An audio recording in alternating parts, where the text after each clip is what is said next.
Hey guys, how are you all? Welcome back to my channel.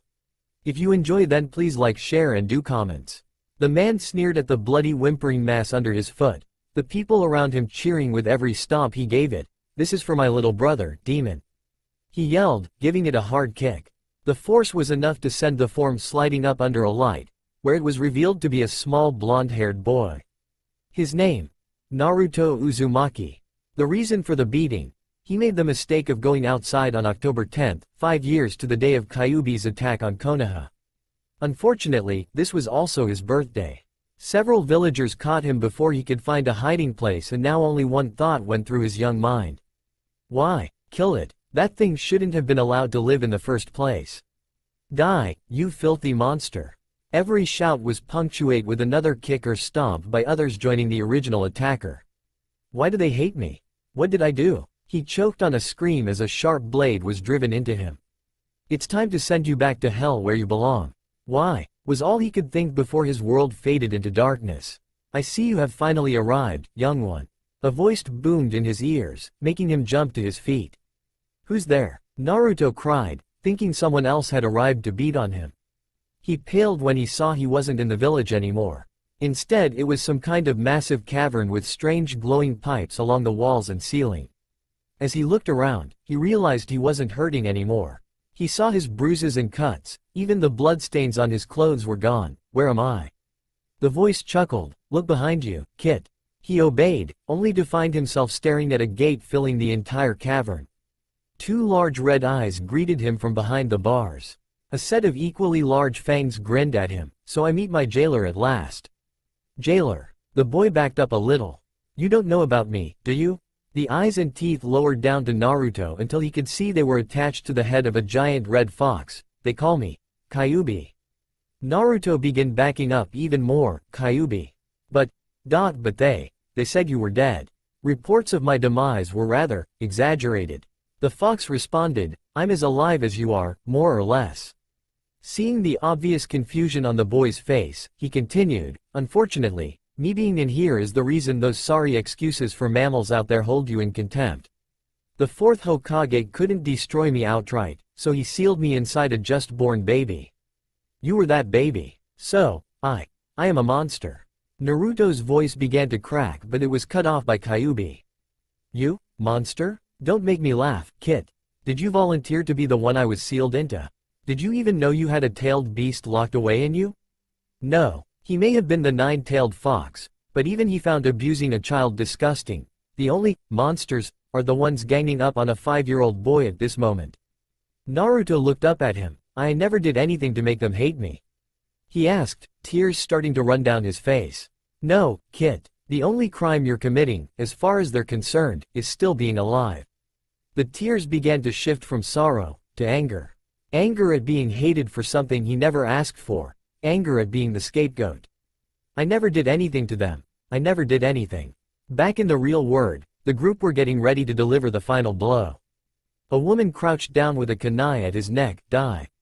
Suddenly, Naruto's eyes shot open, looking her dead on. "I never did anything to you," he screamed, bringing a hand across her face as hard as he could. The woman fell back, screaming in pain. Not from the slap, but from the slash marks across her face. This caused the rest of the group to step in shock, especially when they saw claws sticking out from the boy's fingertips. They were small, but the wounds they had inflicted showed they were razor sharp. "I never did anything to any of you," he growled, slowly getting to his feet. Back in the seal, Kyuubi was getting a shock as well. The blue glow of the piles was being replaced by a gleaming silver, and in the darkness he could hear the faint howl of a wolf. After a moment, the look of surprise on his face shifted to realization and he fell to the ground, roaring in laughter. "Kami, who would have thought?" he said between fits. "I don't know who to pity more, the Bakas in this village or the kid when he gets older." Naruto's attackers paled at what they were seeing. The Kyuubi brat was glaring at them, tears still running. "You hate me. You beat me. You hurt me. For something I never did." He roared as his small body started undergoing a transformation. His hair lengthened and became thicker and shaggier looking, draping down to his shoulders. His eyes now had silver mixed in with the sapphire blue. His teeth began extending into fangs that shined when he snarled at them. Finally, a pair of jet black ears emerged from the top of his head and a black lupine tail sprouted from the bottom of his spine, matching the coat of fur now covering him, the only difference being 3 streaks of white on each side of his face, mimicking his whisker marks. "You are a monster," the woman he struck screeched, trying to reach for the kunai she dropped. "Monster," Naruto growled, his voice slightly huskier than before, "the only monsters I see. Are you?" With that he lunged into the group like a cornered animal. Several of them yelled as he began slashing and clawing at any of them he could get to. His claws weren't able to deliver a fatal strike, but they were doing enough. The woman, whether out of anger that the Kyuubi brat had the nerve to strike back or fear that he'd come to finish her, grabbed the kunai and dove at him, intent on making it fatal. Unfortunately for her, the action was never completed before she was literally snatched out of the air by her throat. "Naruto," came a voice that the boy recognized, the voice of Sarutobi, the third Hokage. The old man glared at the woman in his grip as a group of Anbu that were loyal to him began rounding up the ones responsible. "Sir, there's no fatalities, but all of them were slashed up pretty good." One wearing an eagle mask reported. "I want all of them sent to Ibiki, immediately." The old man growled. "Grandpa Saru," came a voice from amongst the scattered civilians and shinobi. Sarutobi sighed in relief when he heard the boy's voice, but he paled slightly when he turned to check on him. Standing where the voice came from, wearing Naruto's clothes, was a black-furred Ukami, standing upright. Several of the NBU seemed to be started as well. A werewolf," one of them whispered. Sarutobi paced frantically around his office. It had barely been a day since the incident and the council was going wild. The side that hated Naruto were screaming that his transformation was a sign that he was the Kyuubi, regardless of if it was a wolf or fox. That damn warhawk, Danzo, was even more insistent that he be drafted into Root and be made a weapon. Fortunately, the ones that actually cared about the boy were more concerned with how he was doing after the attack and his subsequent retaliation. The old man took a long draw on his pipe as his son, Asuma, came in. "How is he doing?" He recalled the boy passing out after things settled down, most likely from exhaustion and blood loss from his injuries. "He's still sound asleep, Dad. Dog and Owl are keeping guard," Asuma replied. "What in Kami's name happened to him?" "He looks just like a wolf," Sarutobi said, taking another draw, to be more specific, a werewolf. Asuma nearly dropped the cigarette he had. "A what?" "Dad, you can't be serious.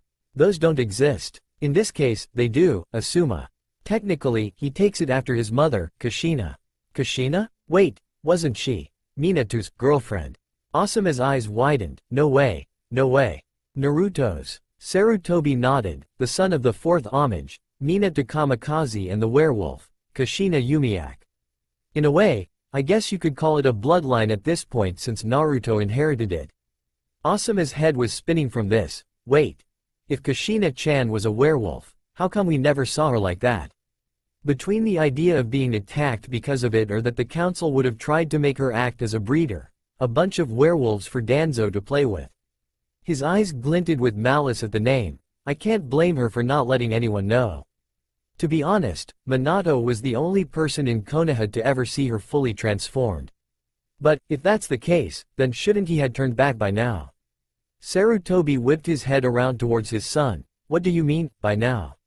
"Just that. He still had everything, the fur, claws, even the tail." Before either of them could continue, a loud scream echoed from outside. "Shit, that sounded like it came from the room Naruto's in," Asuma said as the two Sarutobis made a dash to the source of the scream. When they arrived, they saw the two Anbu had already kicked in the door. Owl was kneeling at the bed. "What the hell happened?" Asuma demanded. "Grandpa Saru, there's something in the mirror." Came Naruto's voice from under the bed. They could all hear him literally whimper. Naruto woke up, and apparently he was frightened by his reflection. Replied Owl, sighing in a mix of relief and slight amusement. Sarutobi went over and knelt down to see the blonde curled up underneath the box spring. "It's okay, Naruto. You can come out. No one's going to hurt you." It took the Hokage a few minutes of coaxing, but he soon stood back up holding a slightly nervous Naruto. He walked over to the mirror. "Is this what you were talking about?" Naruto flinched when he saw the black furred thing again, but this time it was in the old man's arms just like he was. He slowly waved a hand, the thing waved as well. It was then he finally saw the fur. His eyes winded when he saw it. It's me. Yes, Naruto. That's your reflection. Wah. What happened? He was starting to get scared. Naruto, it's okay. It's okay. Kami, how do I explain this? Naruto, you're a werewolf.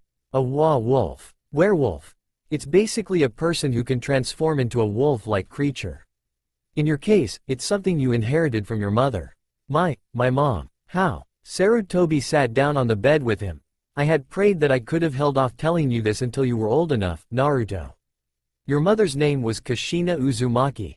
She came from what was once known as Whirlpool Country. We don't know if it was something akin to a bloodline or just her. He took a deep breath. And your father? Hokage-sama. Are you sure about this? Dog asked tentatively. He needs to know so he can understand what happened. Sarutobi replied, Naruto, your father was Minato Namikaze, the fourth Hokage. Naruto's breath began to get shallow. He put Kyuubi in me.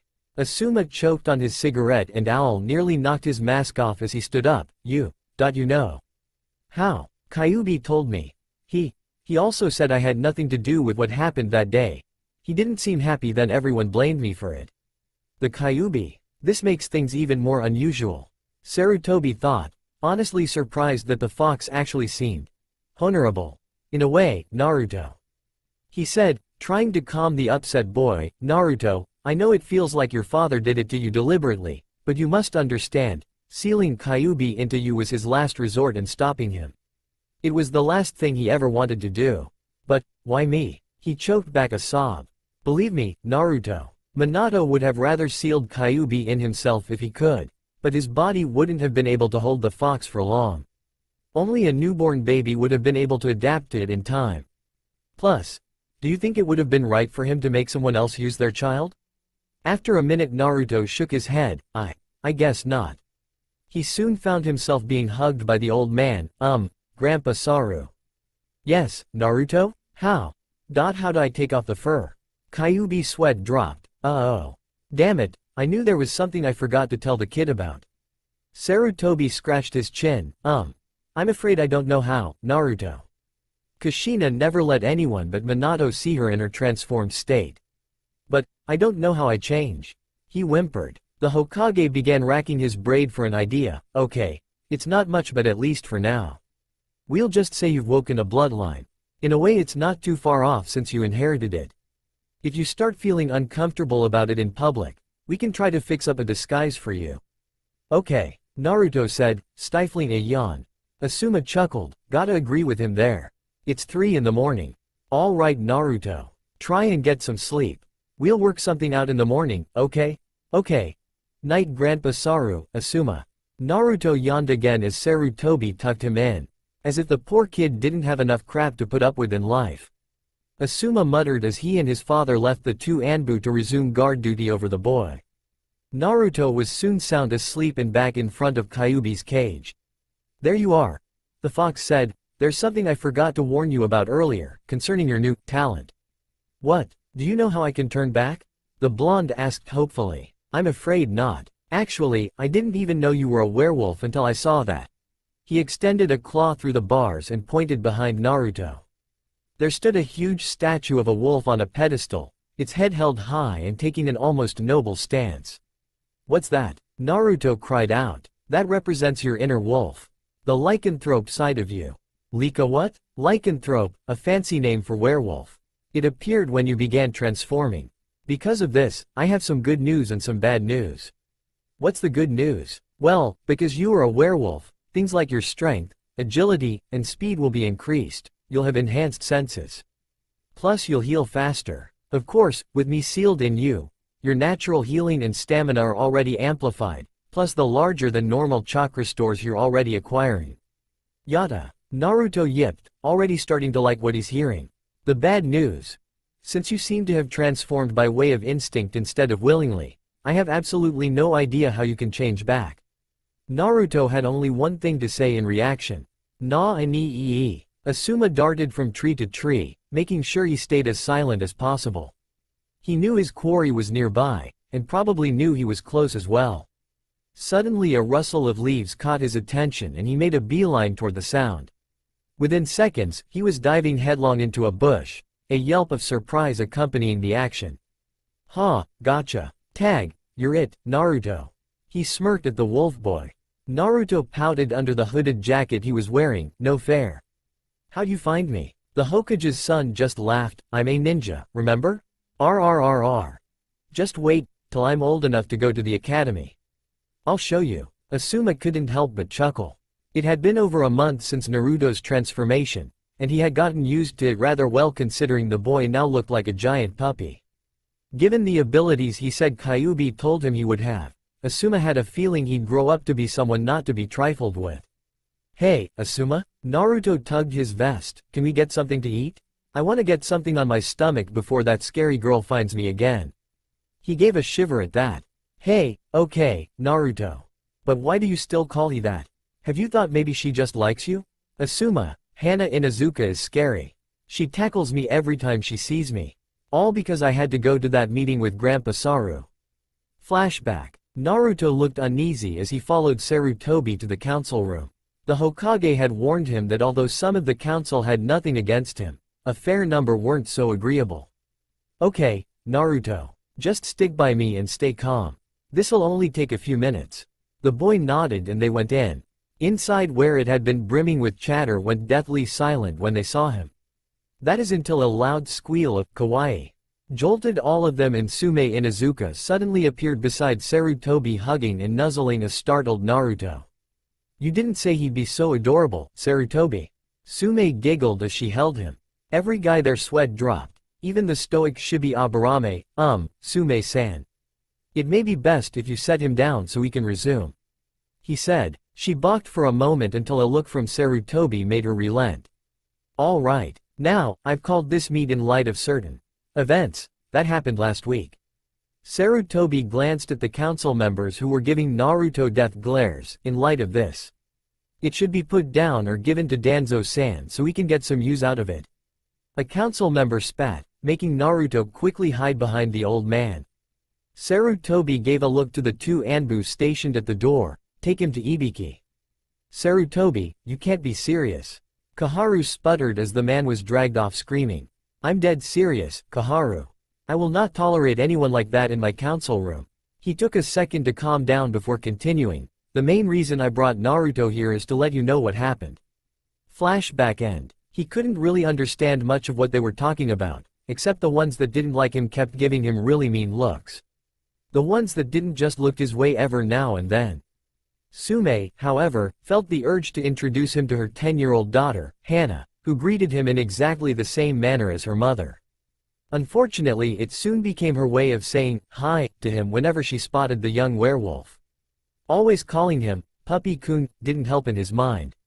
Naruto had wanted to go for ramen, but Asuma talked him into dango. Thankfully, the hood was enough to cover his face so the employees wouldn't recognize him. "Naruto," Asuma piped up between mouthfuls, "you know you'll be old enough to go to the academy within a year, right?" "Yeah. I just hope they'll let me in even though, you know." Now that he knew why everyone hated him, he was scared they'd use it as a reason to bar him from getting in. "I doubt it, Naruto. I told you Dad had passed that saw banning anyone from talking about it to at least give you a chance around kids your age. Besides, if they try, they'll just get in trouble for deliberately trying to hinder someone. I guess." Naruto rolled his last dumpling around on the plate. Asuma frowned. He could see a lot of potential in the kid. Hell, his dad was known as the Yellow Flash. But what he had learned had already planted a seed of doubt. Then it hit him and a sly grin appeared on his face. Naruto might think it was crazy at first, but it couldn't hurt to give it a shot. "Hey Naruto, how do you feel about getting a bit of a head start on academy training?" The young werewolf nearly choked on his dango. You serious?" "Sure, I'm still on the duty roster so I can't really do much, but I do know another Junin. He's a little odd, but a decent guy. He would care less what you look like as long as you're willing to make the effort. I think he's already helping one boy out so I don't think he'd mind another." Yeah. He was nearly bouncing in his seat at the idea until Asuma got him to calm down. "Hey okay. I'll take you to meet him tomorrow. His name's Might Guy. Yes, my youthful student. If we cannot do 500 crunches, we shall run 25 times around Konoha. Hi, Guy-sensei. Naruto winced, holding his ears at the noise. Asuma said he was odd, but what in Kami's name was the man wearing? That's just wrong. Kyuubi shuddered at what he had on. Hey, Guy, Asuma called out, nudging Naruto forward. The green-clad man stopped mid-crunch and hopped to his feet. Asuma.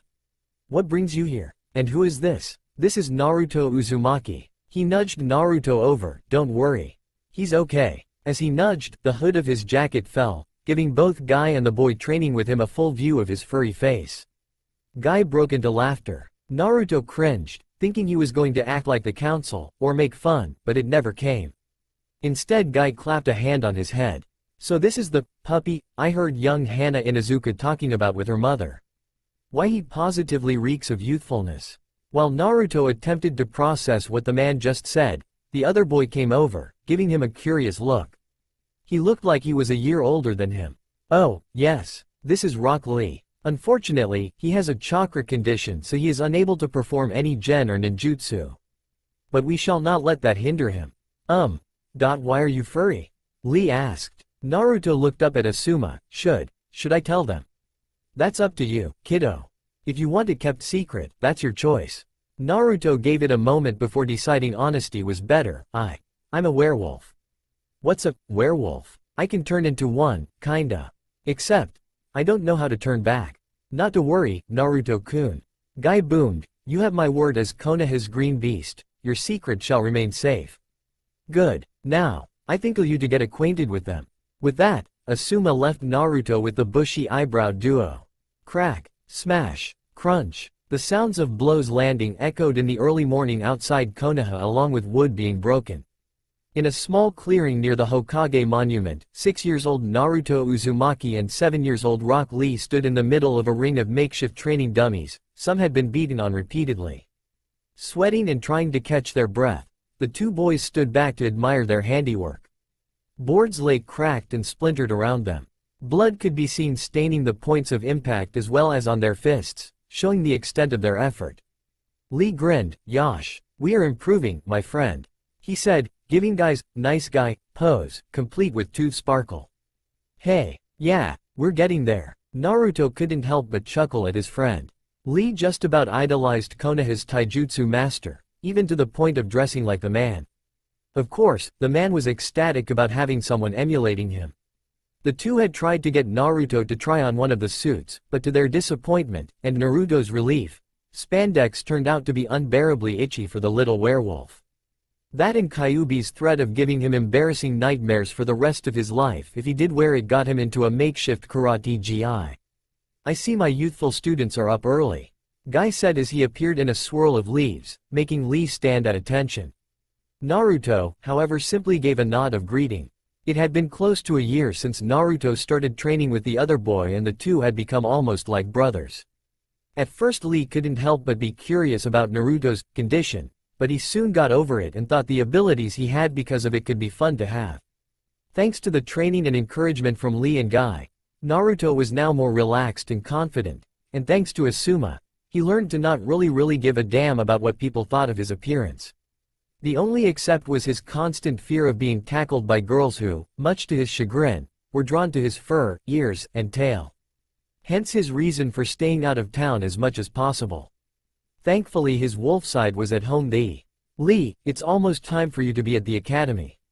Guy stated. Oh, hi, Guy-sensei. I will see you later, Naruto.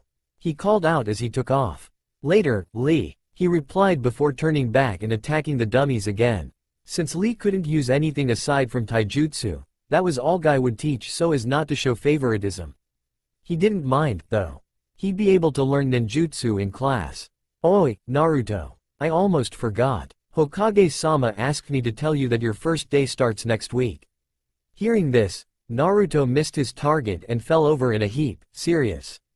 He asked, immediately hopping to his feet, tail wagging like mad. Guy nodded, stifling a chuckle at the sight. Hi. He has decided you are ready. Yes. He started to jump in glee when a sound nearby caught his attention. Thanks to his enhanced senses, it was hard, if not almost impossible, to sneak up on him. He took a quick sniff of the air and whimpered, his ears drooping, "Oh no. Puppy-kun," cried Hana Inuzuka as she came diving over Guy's head and onto Naruto. Ha-unff. He was promptly driven into the dirt with the girl on top of him. "Oof. Hi, Hana." He groaned. "Where've you been? Me and Ka-san haven't seen you for months." He grunted as he tried to get unpinned by the girl. "I've been training." "NF. Could you get off me?" "Ah." She buried her face in his chest fur, making him inadvertently blush through, "But you're so cuddly."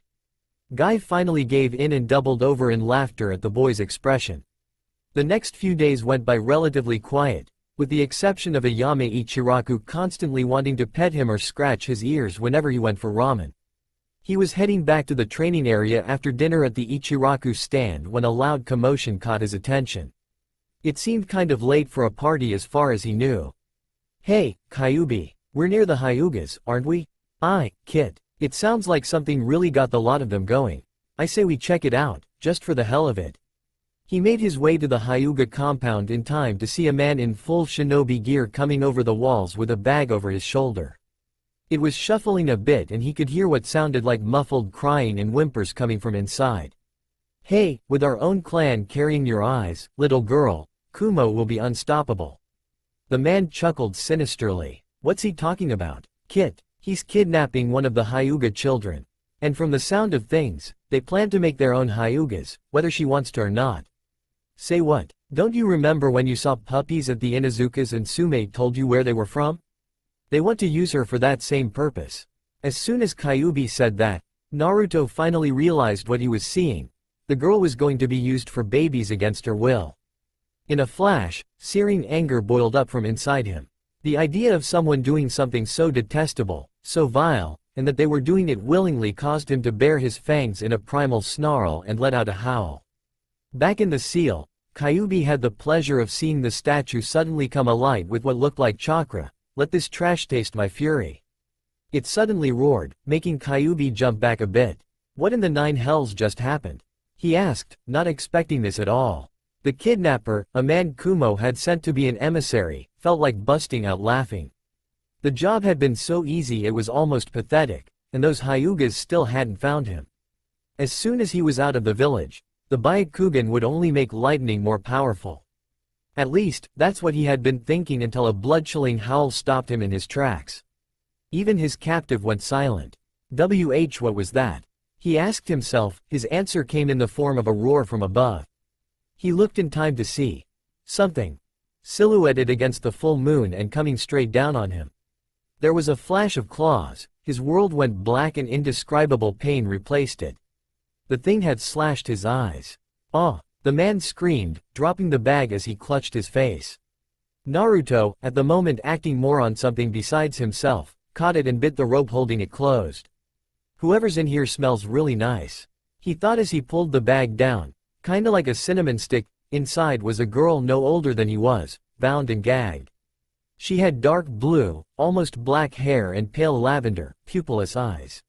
For a moment he thought she was blind until she looked straight at him, fear still on her face. He quickly pulled the gag off. "Are you okay?"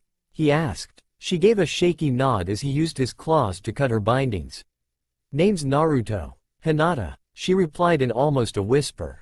She was still scared. "Hi, Hinata. Since you're okay, I'm gonna finish this." He dashed towards the man from Kumo and leapt, planting both feet in his face. The blow had enough momentum to knock him off his feet. The second Naruto landed he jumped again and landed feet first on the kidnapper. He meant to land on his stomach, but his aim was a tad low. The fact that his GI had weights sewn into it didn't make it any better. The unfortunate bastard's scream of agony echoed all over the Hidden Leaf village. A hard kick to the face stopped it, as well as dislocating his jaw. With the man promptly blind and curled up in the fetal position sobbing, he went back to Hinata. "It's okay. I'm not going to hurt you," he said, kneeling in front of her. She started to reply when shouts of "Hinata," followed by running reached them. "Your parents I take?" he asked. She nodded and he looked around. He'd only seen Hiyashi Hyuga at the council meeting and didn't know how the family would react to him, so making himself scared felt like the best option. "I better go, Hinata. Maybe we'll meet again." He turned to go when his ears picked up the sound of her standing. Thank you, she said. Hey, no problem. He gave her a foxy grin that, even though it had sharp fangs, made her blush. With that, he hightailed it into the trees as Hiyashi and his wife, Hinamori, came running up with several others. Hinata. Hinamori scooped up her daughter, holding her tight. Thank Kami you're all right.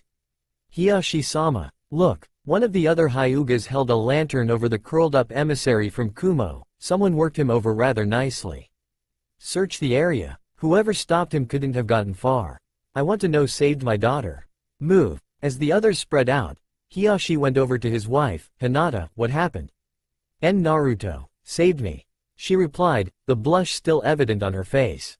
Hiyashi's eyebrows shot up. Naruto. There's only one person in Konoha with that name. But it's impossible. He's barely Hinata's age. Dear, what are you talking about? Who's Naruto? Hinamori piped up, still cradling Hinata. Hina. If she means who I think she does, our daughter was rescued by Naruto Uzumaki, Konoha's werewolf. Meanwhile, Naruto was running full clip back to the training site. For the first time in his life, he was experiencing a rush. Kyuubi, what happened? All of a sudden, I felt like a warrior. My mind and body just reacted on their own. I don't know, Kit.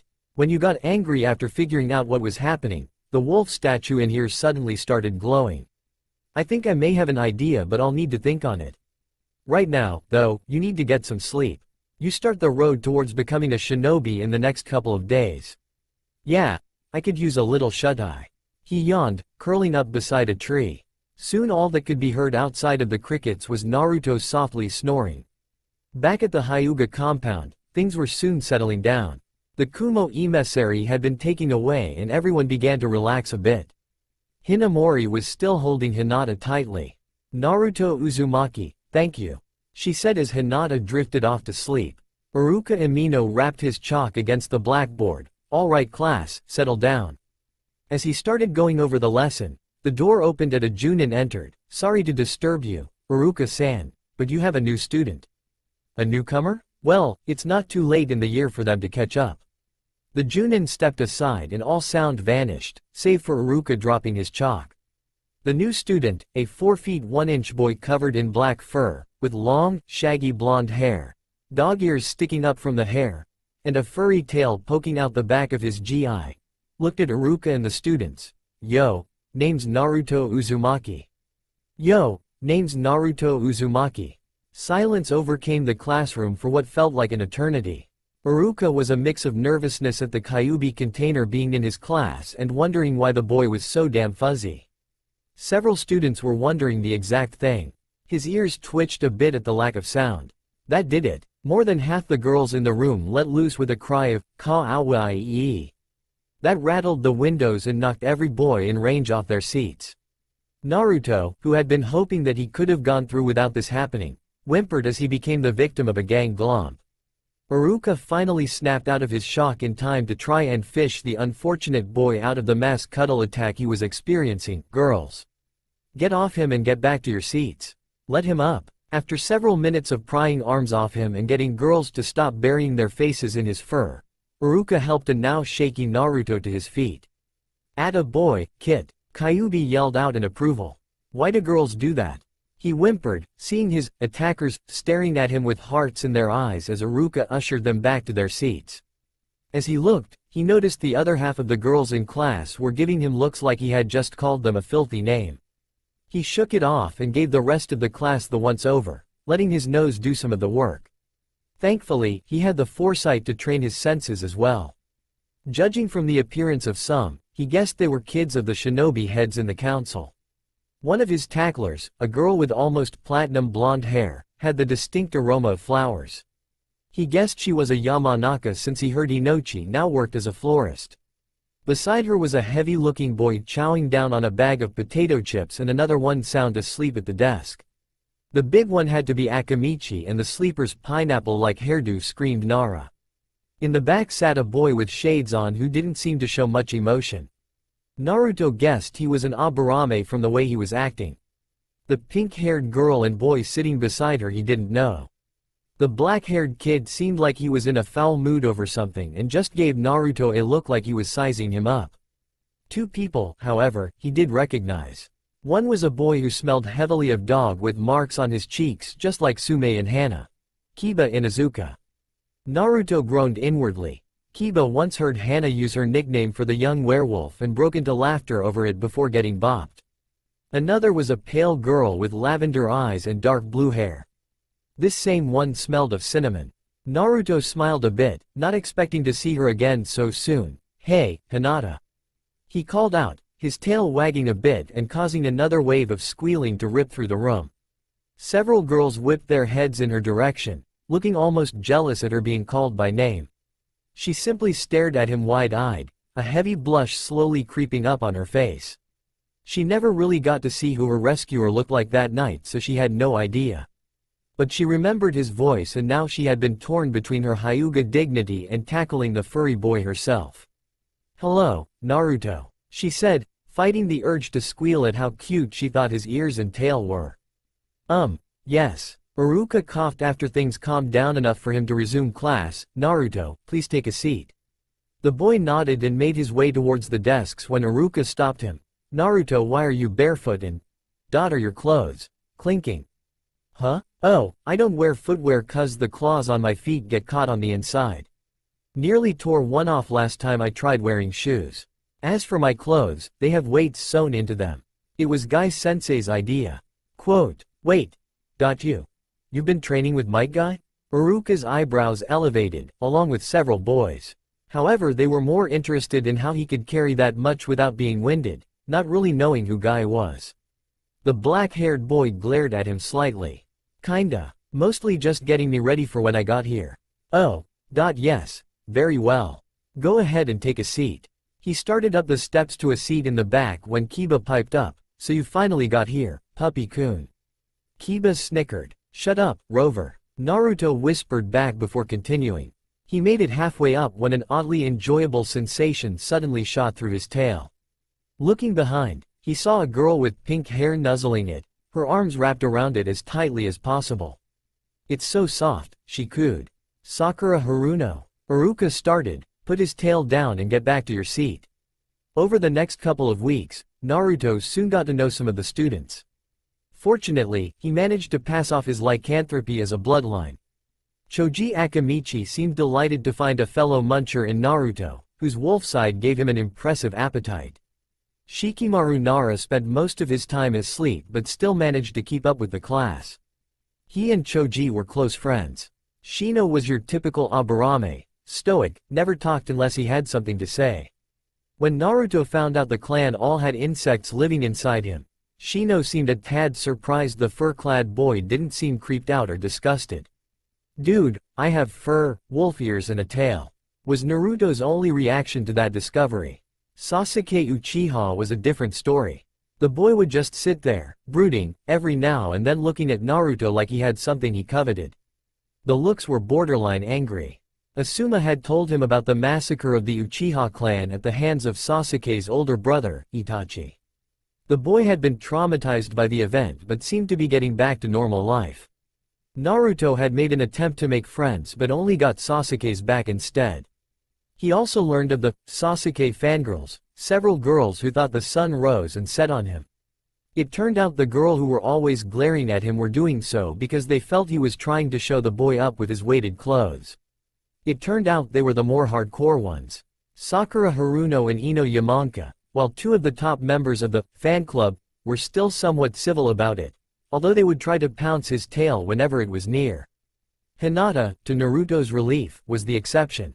She would stare at his fur with a kawaii look on her face, but refrained from tackling him although she had developed a fondness for scratching his ears. After asking if it was okay, though. Naruto seemed to enjoy it too, much to the chagrin of the girls who wanted to pet him. Naruto soon found it hard to train at school with fangirls trying to yell at him for trying to look better than their Sasuke-kun, and Sasuke himself who would showing up nearby as if he was going to discover a hidden secret the werewolf had. Kyuubi started to dislike him as well. That boy is becoming a pest." The fox growled after Naruto once again caught Sasuke trying to watch him train. "I know, he's starting to be as annoying as he is rude. Every time I try and talk to him he just glares then walks off. I have a feeling he's getting jealous." "Jealous? Of what? Given the way he glared after you mentioned your weighted clothes, I'd have to say he's probably hoping to swipe them for himself. Wouldn't put it past him if he keeps spying on you like this. I don't think so. He wants them, he'll need the help of all his fangirls to yank them off my back. Kyuubi chuckled. He was defiantly going to enjoy it when the time came to give the kid his own brand of training. Meanwhile, Sarutobi was discussing the attempted Hyuga kidnapping with the council. Any word from Kumo? The bastards are claiming the guy was acting on his own. Sume growled. They just don't want to admit because they know this counts as an act of war. Ibiki can't get a whole lot of information out of him either. He's still pretty messed up from what Naruto did to him. Shusa coughed. However, they said they're sending something to try and make up for the misunderstanding, as they called it. They said it was one of the Raikage's prized possessions. Their idea of a peace offering, I guess. Sarutobi snorted. I see he's as generous as he weighs. His voice dripping with sarcasm. Speaking of the kidnapping, Hinamori has been adamant about meeting Naruto to thank him, but the boy bolts off to who knows where after school is out.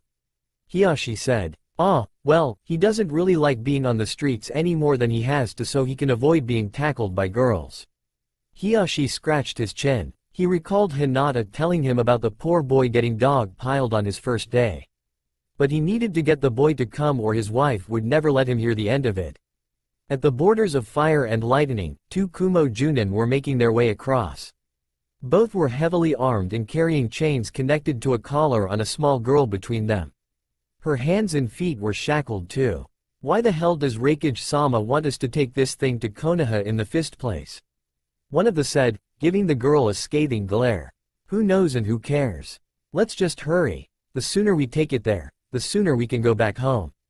Sarutobi was borderline livid. Had he known that the possession the Raikage was sending was a 9-year-old girl, he would have had half a mind to take out the men who brought her solely on the way she was chained and shackled and think of ways to tear the Raikage a new one. Unfortunately, they left her at the city gates and made themselves scarce. It took an Anbu a good half hour to pick all the locks on her. What's your name? He asked, looking at her now sitting across from his desk. Yugito ni, came the reply. It didn't take a cage to tell she was thinking he was going to treat it in a similar manner there as she was in Kumo. It's okay, Yugito. I find the current Raikage to be a bit of greasy punk myself. He grinned when she bit back a giggle at the insult. See? Konoha isn't like Kumo, so, tell me, why did they send you? Yugito shrugged. I don't know. The Raikage usually wouldn't let me outside the cage tower. He'd always say I belonged to him when I was old enough. Sarutobi bristled at that. Me and Nibi hate him. She clamped a hand over her mouth at the slip, her eyes wide in fear. The Hokage stared. You and Nibi? As in Nibi no Nekomata? Seeing her tense up at the question confirmed it. I see. You're the cat's container, aren't you? Think I know now why he chose to send you. The Baka assumed we'd be appalled and demand you be sent back. Or do something else so he could try and demand something in compensation.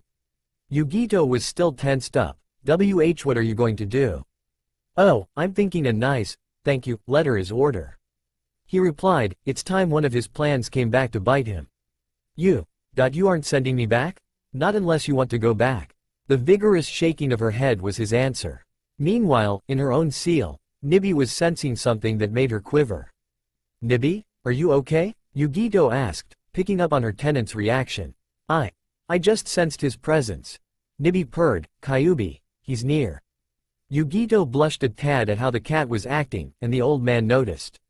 Yugito? Is something wrong? Nibi's picking up her old crush. Say what? Well, Nibi has a crush on the Kyuubi no Kitsune and she's detecting him. It took a few minutes for Sarutobi to let this sink in, and Nibi has a thing for Kyuubi. She nodded, making the Hokage slump back into his chair. Who boy? Hokage-sama? She's getting kind of antsy. She hasn't seen him in 6 years. Sarutobi rubbed the bridge of his nose, knowing it would be either tell her or have the Nibi go nuts. Well, that's because he's been contained as well. No fair. Nibi whined. You mean there's someone, like me here? He nodded. I'm afraid you'll have to find him. Law prevents me from telling you his name. It's a guy? Kami, please let Q-kun's container be cute. Nibi, quit it. Okay.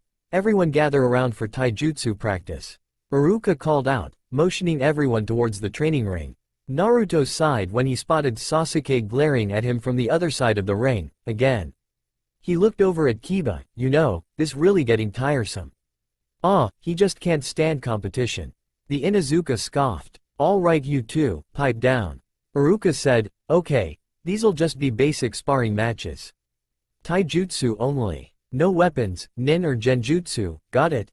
He checked a clipboard. First up, Choji Akamichi and Kiba Inuzuka. As the two got up to face each other, Hinata came up to Naruto, Naruto-kun. What's up Hinata? Well, father would like you to come over after class. Mother's been wanting to meet you for a while. Naruto felt uneasy about that. He had no idea how the Hyugas felt about him. But the hopeful look on the girl's face didn't leave him with much choice. Okay. I'll go. He nodded before turning back to the match. The match was rather straightforward until Kiba poked fun of Choji's size and ended up getting sat on until he gave up. Hinata went against Sakura and quickly ended it with her family's fighting style. Naruto didn't know the name of Ino's opponent, but she fared better than her friend, rival. The next two were supposed to be Shino and Shikimaru, but the Nara forfeited and sat down. A few other matches went by until. Next, Sasuke Uchiha and Naruto Uzumaki. The fangirls immediately began yelling for Sasuke and claiming that he'd wipe the floor with Uzumaki. Sasuke gave a scowl as Naruto slid into the strong fist stance. What's your problem, Sasuke? You've been giving me the evil eye ever since I got here. He muttered before charging him. Naruto quickly jumped out of the way. Me? What did I do? He blocked a kick and shoved him away. How do you manage to push yourself like you do? What is your secret? He yelled, throwing a punch at Naruto's face as hard as he can, only to have it blocked. It's just something I have. I can last a while so I just keep going, till I get tired. Tell me, how can a parentless freak like you do something I can't? Naruto's eyes narrowed. What did you call me? He snarled. Real smart move, brat. Kyuubi muttered. Uchiha. Iruka snapped. That was uncalled for. This is gonna get ugly. Kiba whispered to Shikamaru. You heard. He was cut off when the blonde werewolf dashed forward and brought his foot up with surprisingly vicious force. Right between Sasuke's legs. The fangirls screamed and every guy around cringed. Sasuke let out a gurgle as he slowly went cross-eyed and sank to the ground in a heap. Ouch. Naruto. Was that really necessary? Shino asked. Even he was wincing a bit. I doubt even he deserved that. Iruka sighed. I'll take him to the nurse's office. Everyone just sit tight until I get back. He dragged the still curled up Uchiha off. After a few moments, the fangirls' shock faded and they immediately gave dark looks towards Naruto. You baka, how dare you hit Sasuke-kun? One of them screeched at him. You should have forfeited if you knew what was good for you. Shut it. He roared at her, making her jump back. The Teme crossed the line, and you do not cross the line with Naruto Uzumaki. Got it. Students quickly moved aside as he walked over to a bench. Later that day after school, Naruto was heading to Ichiraku Ramen for lunch. He had managed to settle down a bit from the match, but he was still ticked that Sasuke would go that low. Calm down, kid. It's in the past now. Although I will admit, the Uchiha's expression was kind of funny. Yeah, but still. As the two talked, Yugito was racing in his direction. Are you sure they're this way, Nibi? She asked. Defiantly, kitten. I'd bet both tails on it. By now, Nibi was hopping around like kid the night before Christmas. She could barely wait to see Kyuubi again. Unfortunately, all four were too busy talking to watch where they were going. Wham! Itai! Both yelled as they were sent sprawling to the ground. Hey, why don't you want where you're going? In the seals, a different reaction was had. Q-kun. Nibi-chan? Nibi? Who the heck are you talking about, Fox? Naruto rubbed his sore nose. That girl. She carries the two-tailed cat. Nibi no Nekomata. Hey. She kinda has a thing for me. Come again. That's him. That's my Foxy Kun's container. Nibi squealed gleefully. Huh? Yugito took a look at who bumped into her and nearly went bug-eyed at what she saw. Furry. Ears. Tail. Kawaii. Came her thoughts as she stared at the fur-clad boy in front of him. Nibi giggled. That's Kyuubi's container, and it seems you're taken with him as well. Nani? No way. She protested, blushing profusely as she did. So what if he's cute and fuzzy? Wait. Why is he fuzzy? Wait. Are you saying you and this Nibby dated? It was more like a couple of friends just doing stuff until I got put in you. Speaking of that, you've never told me why you attacked in the first place. Hey. Well, I kinda had a bit of ego. Being called strongest of the tailed beasts'll do that to a guy. Especially since I'm still in my mid-teens by our standards even though I've been around a few thousand years. When I found out Konoha was considered the strongest shinobi village, I thought I could take them. Wait. You attacked because you were a cocky teenager? Baka Kitsune, I paid for it, okay? I got all 9 of my tails handed to me by one human. Granted, he was pretty damn tough, but he was still human. Quote, sigh, fine, but how come you didn't tell me she was in the village? I've tackled him so many times, I guess hiding my chakra from him has become habit. Okay, so, do we tell him? Duh, hurry up and do it. By now Q-Kun's told him about me. Alright. Keep your fur on. Yugito dusted herself off as Naruto did the same. So, you carry Kyuubi, huh? She was trying her hardest not to tackle him. Naruto's face shot up. Yeah. And, you have Nibby, right? She nodded. Name's Yugito Ni. Nibby's kinda excited right now. Naruto Uzumaki. Yeah. Kyuubi told me about her. After a second he realized he had walked into her while he was talking to the fox. Sorry about earlier. Oh, yeah, I wasn't watching either. Well, I better get going. I gotta be somewhere. In his anger at Sasuke, he had almost forgotten to go to the Hyugas. Want some company? The urge to touch his fur was getting harder to resist and Nibby was insistent about staying with Kyuubi. I guess. Dunno what kind of reaction you'll get, though. He replied, starting off towards the Hyuga compound with her in tow. Along the way Yugito found out he was a werewolf. Although it unnerved her a bit at first, the kawaii factor overruled the feeling fast. Naruto learned she was brought here Kumo and mentioned some from there tried to get away with a kidnapping in Konoha but got stopped. He left out that he did it since he didn't think it was all that important. All the while he saw her act like she was thinking of touching his ears. Finally he gave in and gave her the okay. Something she didn't need said a second time and stayed like that the remainder of the walk. Hinamori Hyuga paced around anxiously. Hiyashi, are you sure he's coming? Dear, Hinata asked him herself. Just relax. I'm sure he'll be here shortly, he grinned when there was a knock at the door. See? Naruto and Yugito were led in by a maid, both looking a tad uneasy. Hinata, when she saw the blonde girl holding onto his arms, suddenly developed a twitch over her eye that Naruto and Kyuubi noticed. Kyuubi. Did she just? Yes she did, kid. Something tells me you might want to keep on your toes here. Naruto Uzumaki? Hinamori asked, stepping up to him. Yeah. He barely had time to finish his response when he found himself in a bear hug courtesy of the woman. Oh thank you so much. If it hadn't been for you, my daughter would have. She didn't bother finish and tightened the hug. Wait. He stopped the guy? You didn't say anything about that. Yugito said. I didn't think it was a big deal. Came his reply. You told her? Hiyashi asked, raising an eye. Naruto gasped for air after finally being let go. She said she was from Kumo and it reminded me. Hiyashi thought to himself for a moment. She couldn't be the peace offering the Raikage sent, could she? Then again, given the current one's attitude, I wouldn't put it past him. I'll take to Sarutobi about this. He mused before focusing back to the two. I believe you two are just in time for dinner. Cool, I'm getting kinda hungry. Naruto soon regretted that statement when he found himself sitting between the two girls. Well, it seems we have some competition for our little foxwolf. Nibby chuckled. What do you mean, R? Oh come now, Yugi. You're liking the boy, admit it.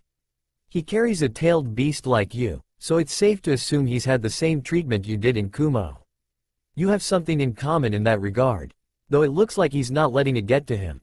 Besides, he's got attitude, can't deny that. Well, I'll admit he's a little cute, for a kid. A little? Girl. My gut's telling me that'll be an understatement in a few years. As dinner came, the Hyugas and Yugito quickly learned Naruto didn't just look like a wolf, he could eat like one too. I burn a lot of calories training, was his reason for scarfing down almost a full roast. What he didn't see were the two girls starting to try and stare each other down through the remainder of the meal. Although the adults did, much to Hinamori's amusement. Back in Kumo, everyone was trying to calm down a thoroughly pissed-off Raikage who was stomping around and screaming obscenities at everyone in range. The cause of his tantrum? A scroll that just arrived from Konoha by bird. He had opened it assuming it was a demand to take the girl back. Instead it was a photo of Sarutobi giving the middle finger and the words, "Nice try, jackass." Written below, "Sarutobi, you son of a bitch." The Raikage screamed to the heavens. Naruto. A group of Chunins screamed as they chased the blonde across the rooftops of Konoha. However, the chase had gone on for close to 2 hours and they were starting to get winded. Naruto, on the other hand, was still going strong thanks to his unreal stamina and the taijutsu he still practiced with Lee and Guy when the three had time to meet up. "Come back here, Uzumaki. You're not getting away this time." As for why they were after him, the boy had been caught painting the Hokage monument as a prank, although he was already finished when that happened. As time went on, Naruto had developed a taste for practical jokes. Mostly it was on people he felt needed a bit of embarrassing to take them down a peg or two. Though every now and then it was full-scale ones like this, just to keep the village on its toes. "Come on, guys, don't tell you're giving up already." Naruto laughed as he sped up, leaving them behind. It wasn't long before he lost them and he took a moment to admire his work from a distance. All four faces now were blushing with perverted grins on their faces. The third and first even had nosebleeds, the sight of which sent him into a fit of laughter. That is until he felt a presence behind him. "You really did it this time, Naruto," came the voice of Iruka as he grabbed hold of the blonde's collar. "Oh, hey, Iruka-sensei," he said sheepishly. Out of all the teachers at school, even from a good bit of the shinobi population, Iruka was the only person who seemed capable of catching him. Iruka gave him an exasperated look. "You know you're going to be washing the monument off after school. That and detention for sneaking out." "I know. It was still worth it," he said as the Chunin dragged him off back to class. 7 years had passed since he first attended the academy and a fair bit had changed since then. Ever since Naruto nearly castrated Sasuke, Sakura had grown to dislike the young werewolf because of that and unfortunately became highly loyal to the brooding boy. Ino was rather angry with him for a while for it, but was able to realize that Sasuke brought it on himself with the insult. Hinata, even though she was a tad smaller than most of the girls in class, had made up for it with a confident attitude similar to her mother and the skills to back it up. She was one of Naruto's closer friends, although she would drop hints that she hoped to become more than that. However, this meant she routinely butted heads with Yugito and Hana, who had also become enamored with him over the last few years due to his never say die attitude and somewhat rowdy disposition. On the negative, a few months after the attempt to kidnap her failed, another try was made. It was quickly stopped, but Hisashi, the head of the Hyuga's branch family and Hiashi's brother, died in the fight from a poisoned shuriken. He left behind a son, Neji, who was quick to place the blame for his father's death on Hinata for getting kidnapped in the first place. This soon turned into a hatred for the entire main house. As for those two, Yugito enrolled in the academy shortly after arriving in Konoha. Since she had already undergone some training prior to her arrival, she was able to graduate along with Hana. They both became Chunin shortly after and took up working with Sume at her veterinary office. They had also become somewhat good friends with recently appointed Junin Anko Mitarashi and Kurenai Yuhi, even though they would sometimes argue with each other over the blonde. The quartet soon became known as the Pervert's Bane. Shino, Shikamaru, Choji, and Kiba more or less remained the same, though Shikamaru had developed a fondness for playing Shugi and Kiba, like every Inuzuka, had gotten his own canine partner named Akamaru. The pooch was scared half to death of Naruto in the beginning but soon grew accustomed to the furry shinobi in training. And Sasuke still remained an angst-riddled brooder. In Naruto's case, change was somewhat drastic. He was only 13 now, but his werewolf blood had him standing almost eye to eye with Iruka, not sure how tall Iruka's supposed to be though. That combined with his waist-length gold hair left several girls wondering what he would look like underneath his fur. Namely the fan club he was reluctant to admit he had gained. Later that day, Iruka was keeping watch as Naruto scrubbed down the stone faces. Thanks to his wolf senses, Naruto could tell the man didn't harbor any ill will toward him, so he was able to let his guard down a bit. "I don't get it, Naruto. You get moderately decent grades in class. The only person I'm aware of you having problems with is Sasuke, and from what I've seen, several girls seem to like you. So, what in the world possesses you to do stuff like this? Naruto shrugged. Well, normally I just prank stuck-up jerks who deserve it, sometimes I just like keeping everyone guessing. He let out a sigh, and, well, I guess you heard about what happened when I was 5, right? Iruka frowned. People still talked about that day. More than once, he had heard that some had tried to get revenge for his fighting back, or just to punish the boy again for what he carried. He had ended up in the hospital more than once from being outnumbered, but he never went alone. They seemed to forget that in a way, Naruto was part animal now, and a cornered animal was dangerous. I guess, in a way, it's kinda also my way of just blowing off steam from the crap I still have to deal with. He went back to scrubbing for a bit until Iruka spoke back up. Tell you what, we'll hit Ichiraku when you're finished. What do you say? A grin appeared on the werewolf's face. You're on, he responded, scrubbing harder. The sun had set after he was finished and the two were soon at the stand polishing off the bowls in front of them. Say, Naruto, I've been wondering, why do you want to become a ninja? Why? In a nutshell, I guess mainly 'cause I want to show everyone I'm more than just what they see. That I'm more than just a werewolf, you know? Meanwhile, in the seal, Kyuubi was studying the wolf statue like he had been the last few years. Since it represented Naruto's wolf side, he was sure it could tell him why the kid couldn't change back. Come on, there's gotta be something here. He muttered, using his tails to try and feel out anything that could give him an answer. Suddenly he felt something, and he couldn't help but smirk. I'll be damned. Why the hell didn't I notice that before? Naruto and Iruka had just finished and were heading their separate ways when Kyuubi started yelling, Kid! I figured it out. Gah, damn it Fox, don't do that. I nearly jumped out of my fur. Never mind that. Listen, I finally figured out why you can't revert back to human form. Well, what is it? Hurry up and get to the woods. I'll tell you once you get there. We got a busy night ahead. Okay. Keep your tails on, he muttered as he jogged to the edge of town. Anyone still awake later that night claimed to hear a baleful howl echoing from the forest. The next day, an announcement was made that sent a chill down Naruto's spine. Exams. It wasn't the exam itself he hated, it was what was called for.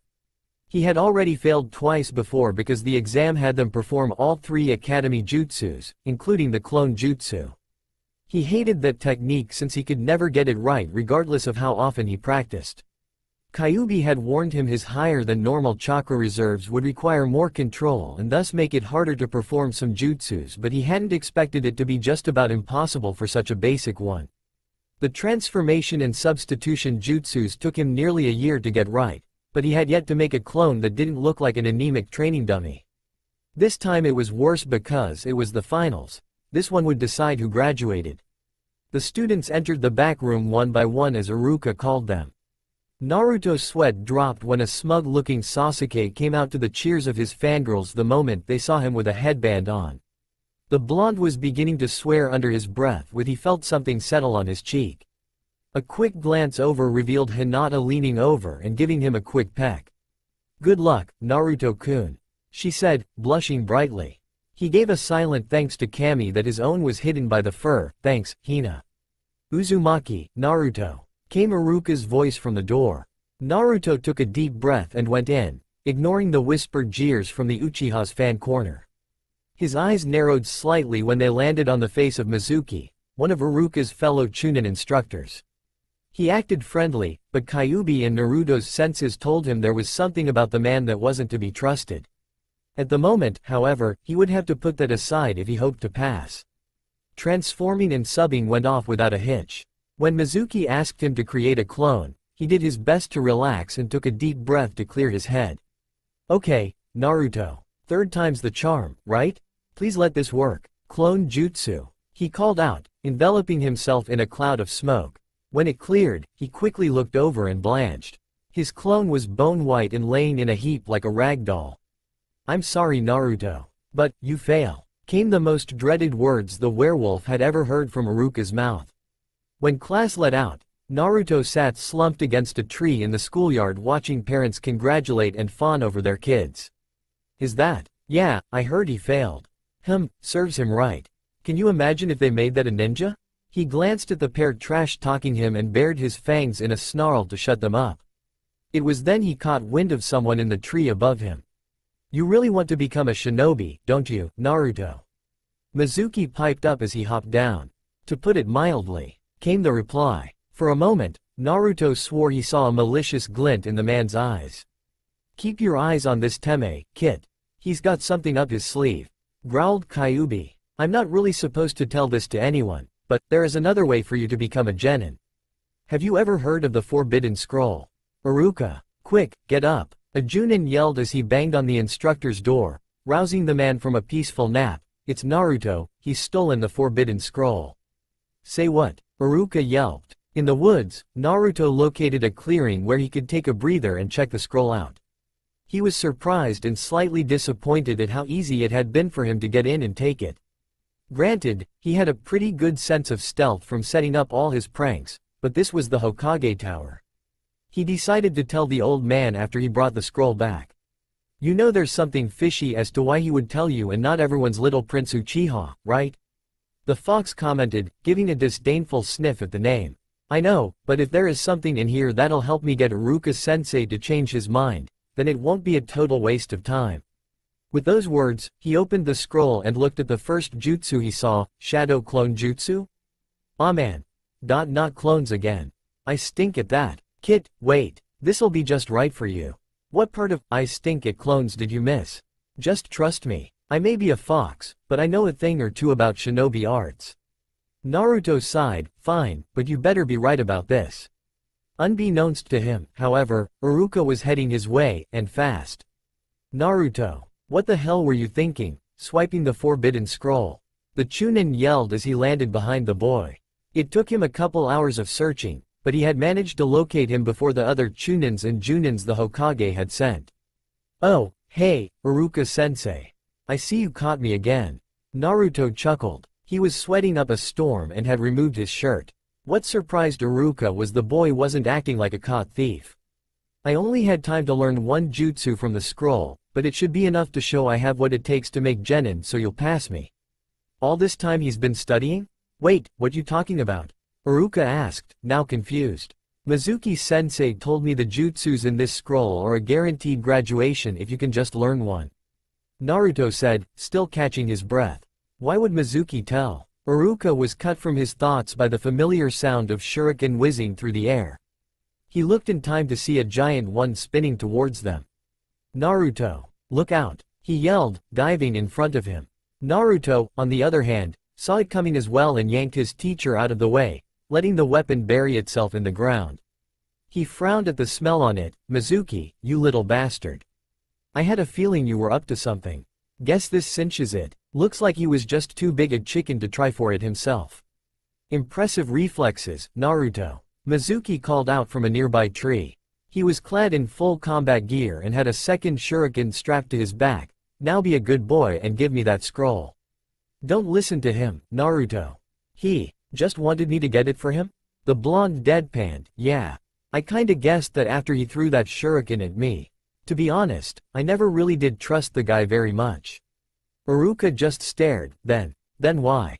Naruto grinned sheepishly. "Well, a scroll like that was bound to have at least one jutsu that would convince you to rethink my exam grade." Mizuki scowled as he watched the scene below him. It was time to fight dirty. "Well, I guess there's no point in hiding it now."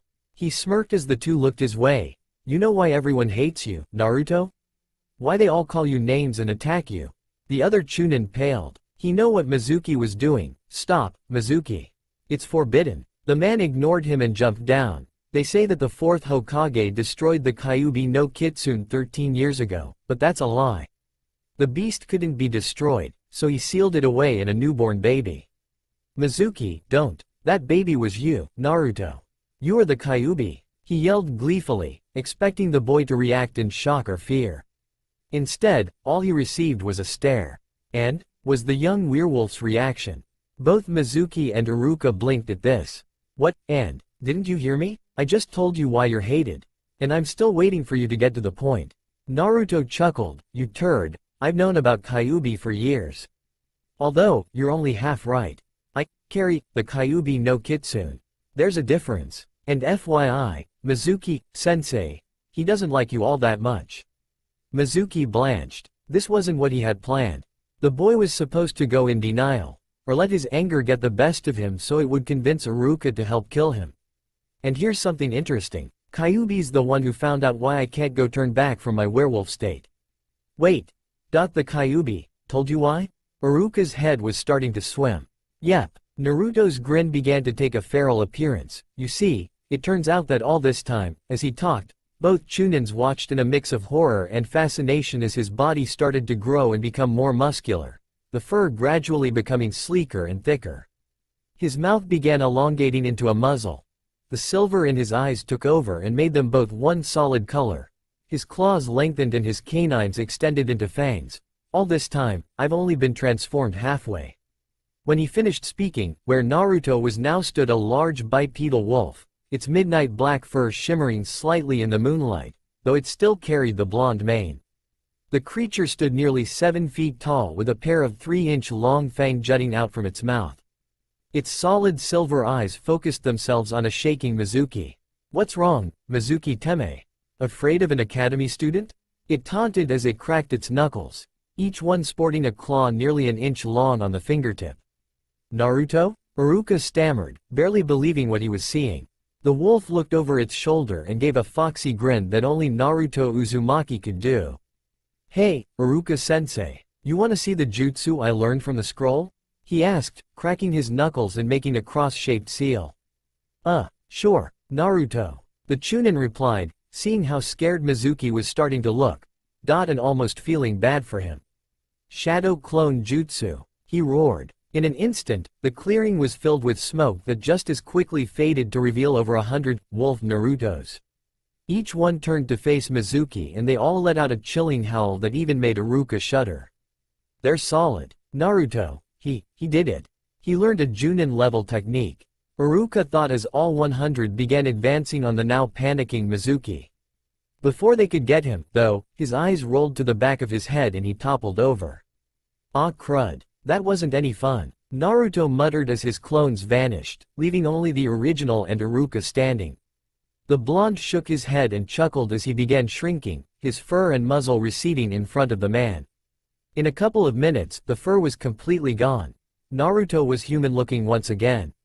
He had been changed for so long the height stuck, but human nonetheless. Iruka rubbed his eyes to be sure he wasn't seeing things. He had just witnessed the boy transform into a massive lupine monster and perform an S-rank kenjutsu, not to mention more or less defeat a Chunin who had no doubt turned traitor. A faint smile crossed his face as he watched Naruto pick up his shirt and the scroll and walk over him. Hey, Naruto. Close your eyes for a second. He gave his teacher a slightly confused look for a moment but complied. He soon felt something being tied around his forehead. As soon as Iruka gave the okay, he looked to find the man without his headband. Congratulations, Naruto. You've passed.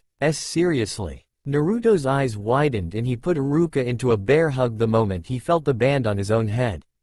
As he did, Iruka quickly noticed something and immediately began feeling pity for the boy when they began announcing teams.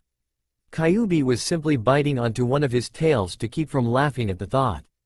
The following morning, Konoha was rudely woken up by the scream of one Naruto Uzumaki when he looked in his bathroom mirror. Not only had he retained the height, but the ears and tail remained as well.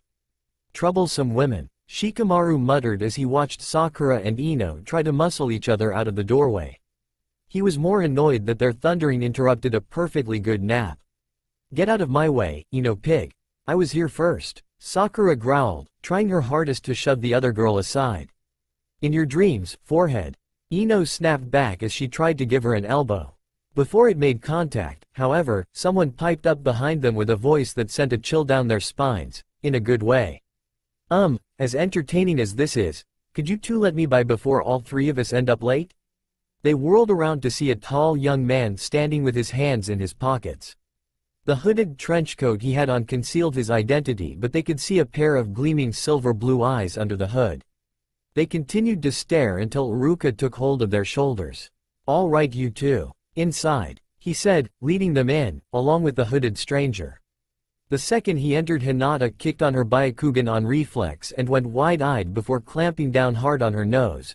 and Iruka had to suppress a chuckle at the girl's reaction. Akamaru sniffed and started barking like mad to Kiba. "Akamaru, what's with you?" Kiba asked as the dog continued to go at it. "Wah. What do you mean that's Naruto?" The figure sighed, blabbermouth. He muttered. When he saw Hinata's reaction, he knew the jig was up and took off his coat. It took the others a moment before they finally spotted the familiar black ears and tail, along with his waist-long hair. "I figured out how to finally change back." "Naruto?" came the startled yell from everyone except Hinata, who was now bright red and holding her nose even harder. They could barely believe their eyes. The blonde was still as close to Iruka's height as he had been, but his fur was now gone. In its place was a face that caused a fair number of blushes to show up, the black whisker marks once again visible. He was still barefoot, but now he had on a pair of wraps around them Guy had given him along with a basic pair of shinobi pants and vest with a short sleeve shirt under it. He was also wearing a pair of thick, black fighting gloves that extended to his elbows. What no one could see, however, was that like all his previous clothing, this new outfit was weighted. "Cool, they're not glomping me this time," he mused, thinking things might be better for him now. Kyuubi chortled, "Don't count on it, Kit. They simply thought you were cute and furry before." The comment was, to Naruto's dismay, confirmed when he stepped past Ino and heard her say in a somewhat squeaky voice, "H hot," while Sakura was doing her hardest to pretend he wasn't there and stared at Sasuke like mad. Several other girls were following in suit, some were drooling like idiots. He gulped slightly and tried to shake it off, taking his usual seat beside a still scarlet Hinata. She had managed to finally stem the nosebleed that tried to issue forth after she saw underneath his shirt. She knew he trained with weights, but not that much. "All of you sit down so I can assign you to your genin teams." Iruka gave them a moment before checking his clipboard and ticking off names. Team 7. Sasuke Uchiha, Sakura Haruno. Cha, true love conquers all. The pink-haired Kunoichi belted out, sticking her tongue out at the fangirls scowling at her. And, Iruka raised his voice to get their attention again, Kiba Inuzuka. Kiba rolled his eyes. He was no fan on the broody boy. Sakura was too busy enjoying her seat beside her crush to notice both boys looked annoyed. Team 8. Choji Akamichi, Ino Yamanaka, and Shikamaru Nara. Ino groaned in annoyance and Shikamaru simply sighed. Choji just focus on his munchies. Team 9 is currently still in circulation. Team 10. Shino Aburame, Hinata Hyuga, and Naruto Uzumaki.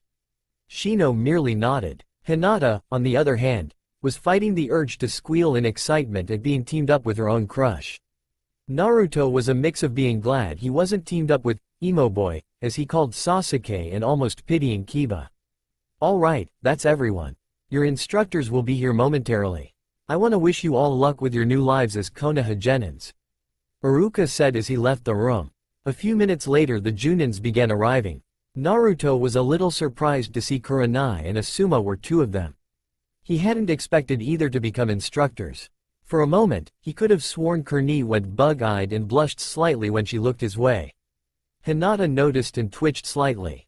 "Ah hell no," she grumbled to herself, "it's bad enough I gotta worry about Hana and Yugito." "Team 10? Follow me," Kurenai said as soon as she composed herself. "Naruto?" Shino spoke up as the trio left with their instructor. "My insects have been acting somewhat odd since you arrived." "What do you mean, Shino?" Hinata asked. Naruto glanced over at him. "They seem curious about you now for some reason. They say your chakra is more beastly than before." The blonde tensed and cursed himself for forgetting how sensitive the Aburame clan's bugs were to chakra. He had wanted to keep his full form a secret until he knew how others would react. "Well, I'd have to show you. But not right now, okay?" "Okay, very well." Hinata was starting to get pissed. Their Junin instructor was leading them through the streets of Konoha, and since Naruto had forgotten his coat back at school, just about every girl between 12 and 20 was staring at him. Some seemed innocent enough, mainly giggling and blushing, but quite a few were giving him hungry looks, and she did not like that. The Hyuga heiress wasn't a violent person, but she was going to throw down if any of them tried anything.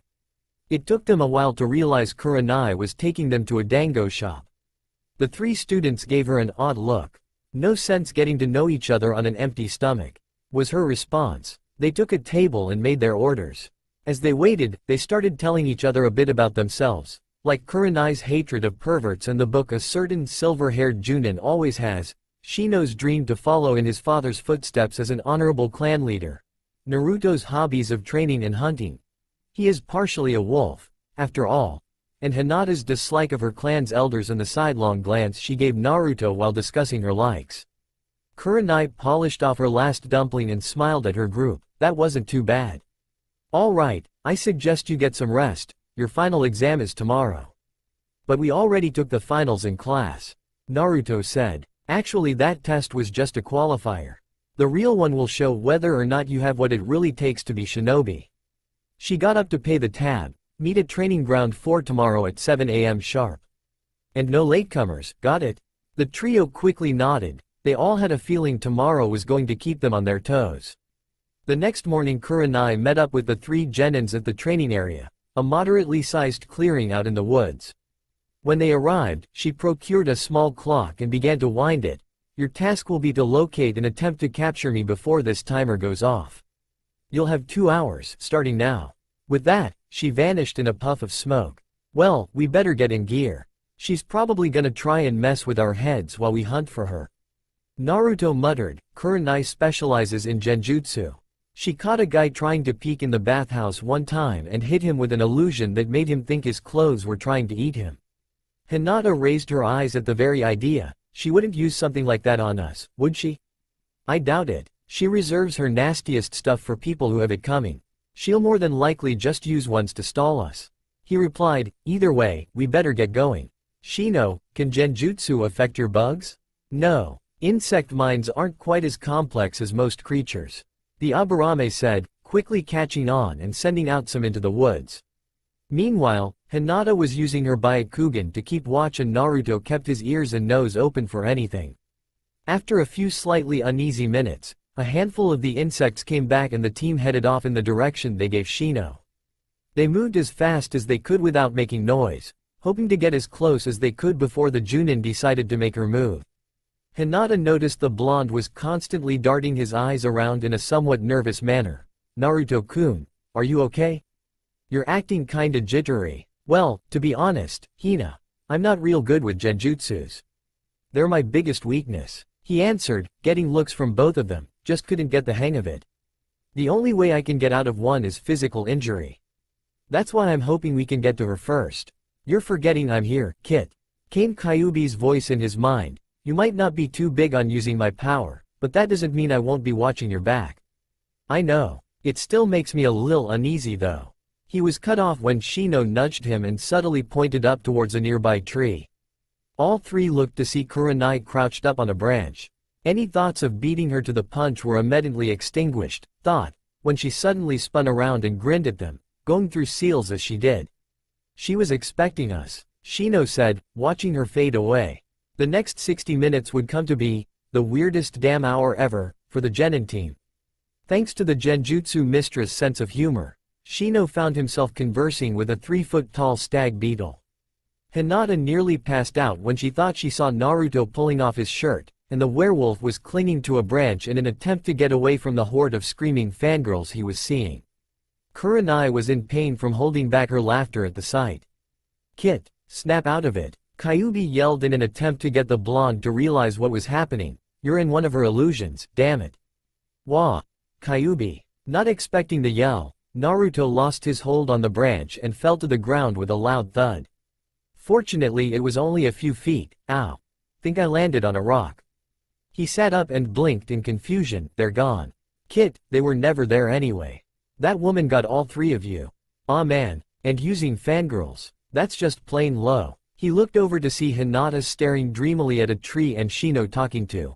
Well, nothing, okay, she brought this on herself. He summoned up a shadow clone to wake Hinata when he got Shino. It took them a few minutes to get them out of the genjutsus, but all 3 were soon free and glaring at Kurenai with annoyance. Get her, Naruto shouted as he led the charge. What occurred next could only be described as a mass of blurs ricocheting off the trees. However, before they could get to the Junin, the timer finally went off. Saved by the bell, Kurenai thought, slightly winded. The trio had given her a run for her money. Well, you didn't complete the objective, but that doesn't mean you failed. What do you mean? Hinata asked, still a little irked at the illusion that had been used on her. The Junin chuckled. The real test was to see if you could work as a team. And I'm pleased to say that you three did just that. Wait. Are you saying what I think you are? Naruto's ears perked up. Exactly. I'm happy to say that Team 10 passes. We'll begin our first mission early tomorrow morning. Shino stifled a chuckle as Naruto whooped and put Hinata in a hug, much to the girl's surprise and delight. Back at his apartment, Naruto had begun trying to take inventory of all his remaining gear when he found a couple of empty storage scrolls under his bed. Forgot I had these. He remembered Asuma getting them for him when he was 9, but he never learned how to use them. Kit, now that you've achieved your first goal, I believe it's time I had a hand in your training. And those scrolls will be perfect for what I'm going to start you off in. You're going to teach me to use a storage seal? To start with, I also selected a few jutsus from the Forbidden Scroll while you were learning shadow clones. I will warn you, though, the training I plan to have you do will put a high strain on your chakra and be painful at the beginning. I'm no stranger to pain, Fox. Remember? True. So, do you think you can handle it? Hey, you're on, Fox. When do we start? Right now. Naruto sat panting, his head was pulsing from so many shadow clones dispelling at one time. He had set close to 50 working on tree and water walking, balancing on kunai, and levitating them. When they vanished after completing the task, the sudden influx of info sent him reeling. Oh yeah, that's something you should really watch out for. Too many going at once'll really mess you up. Kyuubi commented. Really? Gee, thanks for the warning. Naruto muttered sarcastically. The two got along, but the fox could still be twisted at times. Anyway, you better get going. You still have to see the old man about those kunai and find yourself a weapon to work with. Once you do that, we get down to the nitty-gritty. Finally, the blonde said before darting off to down, I think I know just the place. Lee mentioned it one time. Said one of his teammates gets a discount. Before long, he was soon in an older part of town. Most of the buildings there showing their age, a few looked slightly dilapidated. He wandered around until he found a small building with a sign saying, Higurashi Arms, over the door. This looks like the place, he said, going in. He was greeted by an impressive and somewhat intimidating sight. Weapons filled the place, shelves, boxes, axes, swords, even warhammers and spears were mounted on the walls. Damn, I've seen people who enjoy weapons, but this takes the rice ball. Naruto could as he wandered around.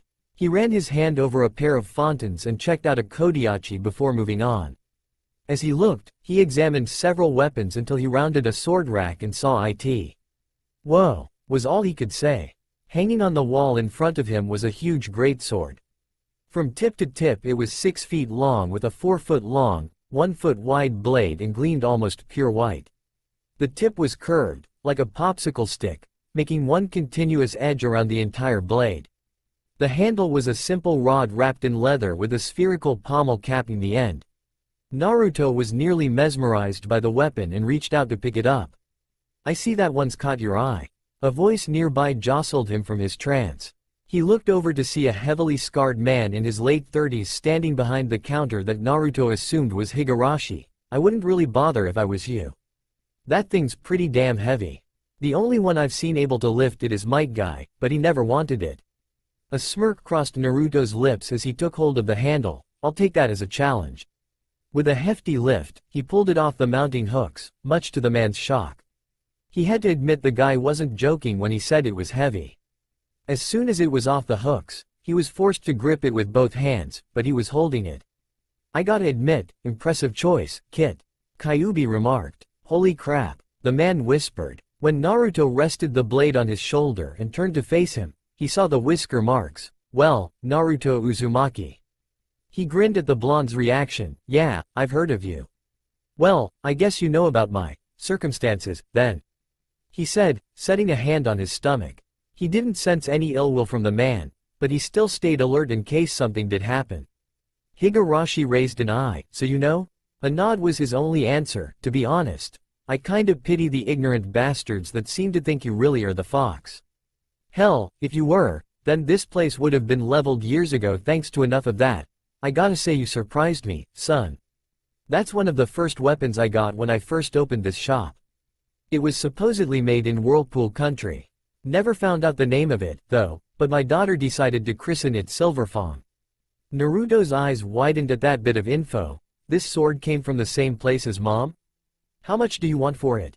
Higurashi chuckled. Hell, you're the only guy that's managed to lift and want the thing. You can have it. To be honest, people who've wanted it just wanted to make a decoration out of it. Higurashis only sell weapons for use. Cool. He started admiring the blade again. Got a scabbard or sheath I can put this in? Higurashi rubbed his chin for a moment. Nothing big enough for that, but I think I can work something out. Let me have that vest of yours real quick. Naruto gave him a puzzled look for a second before shrugging and handing it over. As soon as he had a hold of it, he nearly doubled over from the weight. Damn, son. What's in this thing? Hey, I train a lot with weights. Naruto chuckled at the man's expression. Kami, you're as bad as my daughter's teammate. You mean Rock Lee? Guess that explains things. That's the one. I still say he and Guy gotta be related somehow. Higurashi lugged the vest into the back and Naruto set the sword up on the counter and decided to restock on supplies while he waited. He grabbed up a few extra kunai and explosive tags when he heard the man coming back out and a loud thump on the counter. He grinned when he came back to see that a holster had been attached to the vest so he could just fasten the sword into it.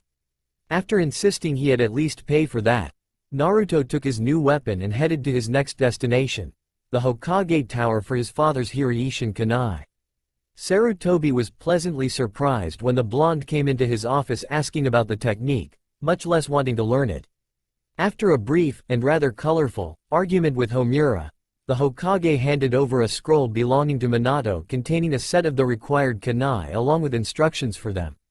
The next few months quickly became some of the busiest in Naruto's life. Thankfully, Kyuubi had gotten him used to the idea of multitasking, while he worked with his taijutsu and on getting used to the Silverfang's size and weight. A small army of shadow clones would be fine-tuning his chakra control, practicing sealing items into scrolls and jutsus that the fox would select, even working on catching thrown weapons. In between, he would work on the Hiraishin, although for now all he could get was little more than a foot or two. Fortunately, things to improve when his team finally caught him during one of his training sessions. Kurenai and Shino were rather startled at the sheer number of clones he was able to make, though Shino hid his reaction. Hinata, on the other hand, could only think wall-to-wall Narutos. Once they got over the surprise, it didn't take long before they were joining in when they weren't on missions. That looked painful. Naruto commented when Shino's kunai hit his clone square in the face, making it vanish. Kurenai had been called to the Hokage's office so it was just the three of them. Kit, now's your chance. Get over there and say something to her. You know she likes you. Kyuubi called out, trying to egg his container on. Truth be told, Naruto knew how Hinata felt. He had even grown to find her attractive. The only thing keeping him from acting on it was knowing that the clan's elders hated him with a passion and would probably try to punish him through her if they ever did start dating. You crazy? You know as well as I do what those old geezers might pull. Naruto snapped. Hello? Hiyashi Hyuga, her dad. The guy doesn't mind you. Hell, he could probably whoop off their asses. Naruto started to argue when Kurenai appeared in front of them, a determined look on her face. We have a mission. A few days ago Team 7 was sent to escort a man back to Wave Country. On the way they were attacked by a pair of Chunin-class missing nin, then a rank named Zabuza Momichi. They sent word for backup in case things get ugly, and since the other teams were currently on missions already, Hokage-sama's having us go. I suggest you all get prepared and meet at the main gate. We leave in 30 minutes. She said before vanishing again. A short while later the three genins arrived at the gate with Kurenai waiting for them. Naruto could barely hide the grin on his face. His first big mission had finally come. This is Wave. Kurenai and the genins could hardly believe their eyes. It took them a few days to reach the town Team 7 were at, but what greeted them was near ruin. The entire place looked to be in poverty. People were wandering the streets begging for anything to spare. Naruto let out a snarl when he saw a little kid rummaging in a trash can, bringing up memories of when he was forced to do that same. What happened to this place? Hinata asked, looking mournfully at the child as well. More like who? And that, who, is Gato? A weary voice spoke up nearby. They looked over to see an elderly woman who looked pale. Wave's been destitute ever since that. That thing took over all shipping from the island. He charges whatever he wants and we can't do a thing to stop it. She sighed, I just hope Tazuna-san can finish that bridge in time. Then we won't need that horrible little troll. Shino looked over. Bridge? You mean the large one we saw on the way here?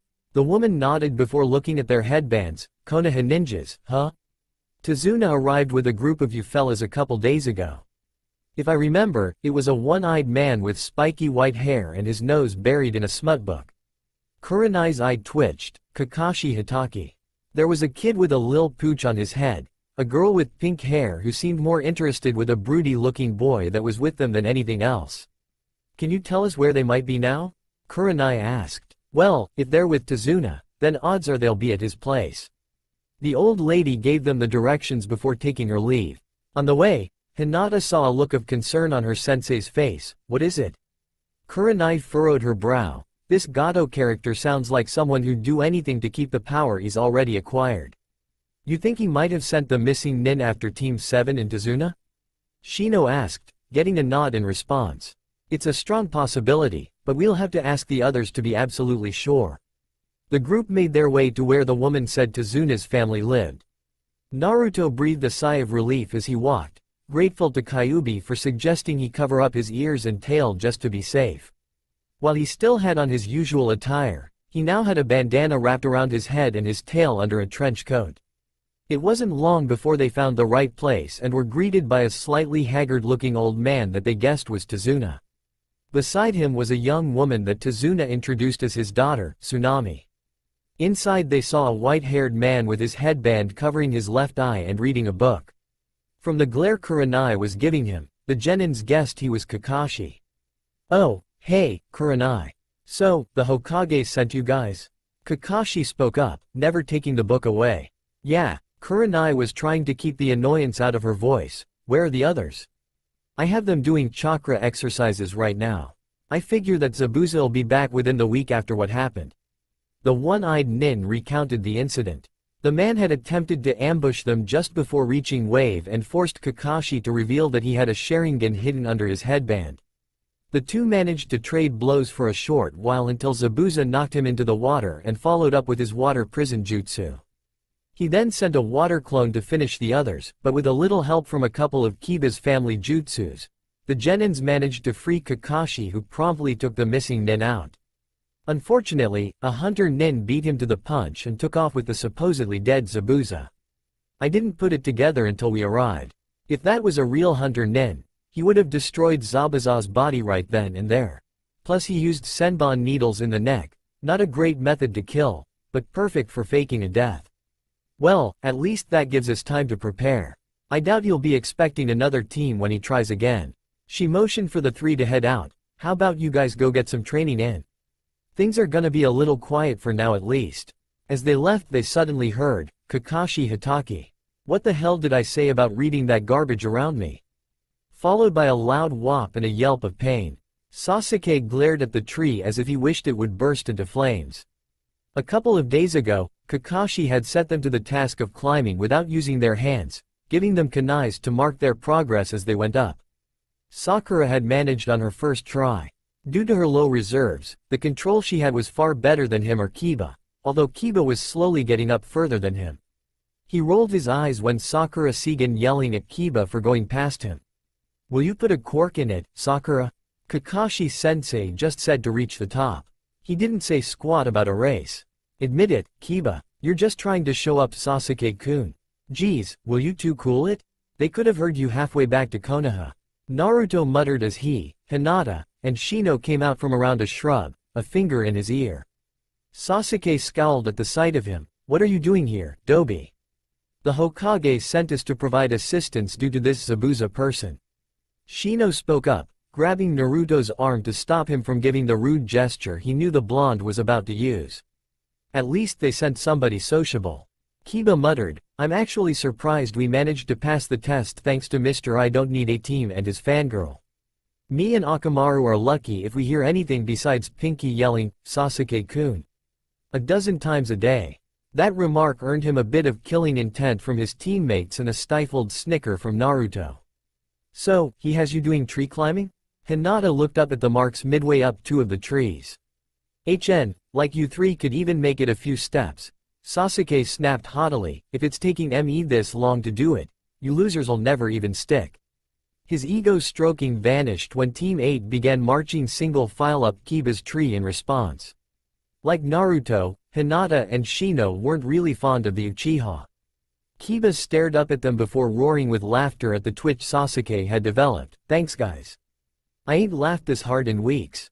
Kurenai-sensei had us do a lot of training in our spare time. Naruto said. In a way it was true, he just left out the part about his hand in it.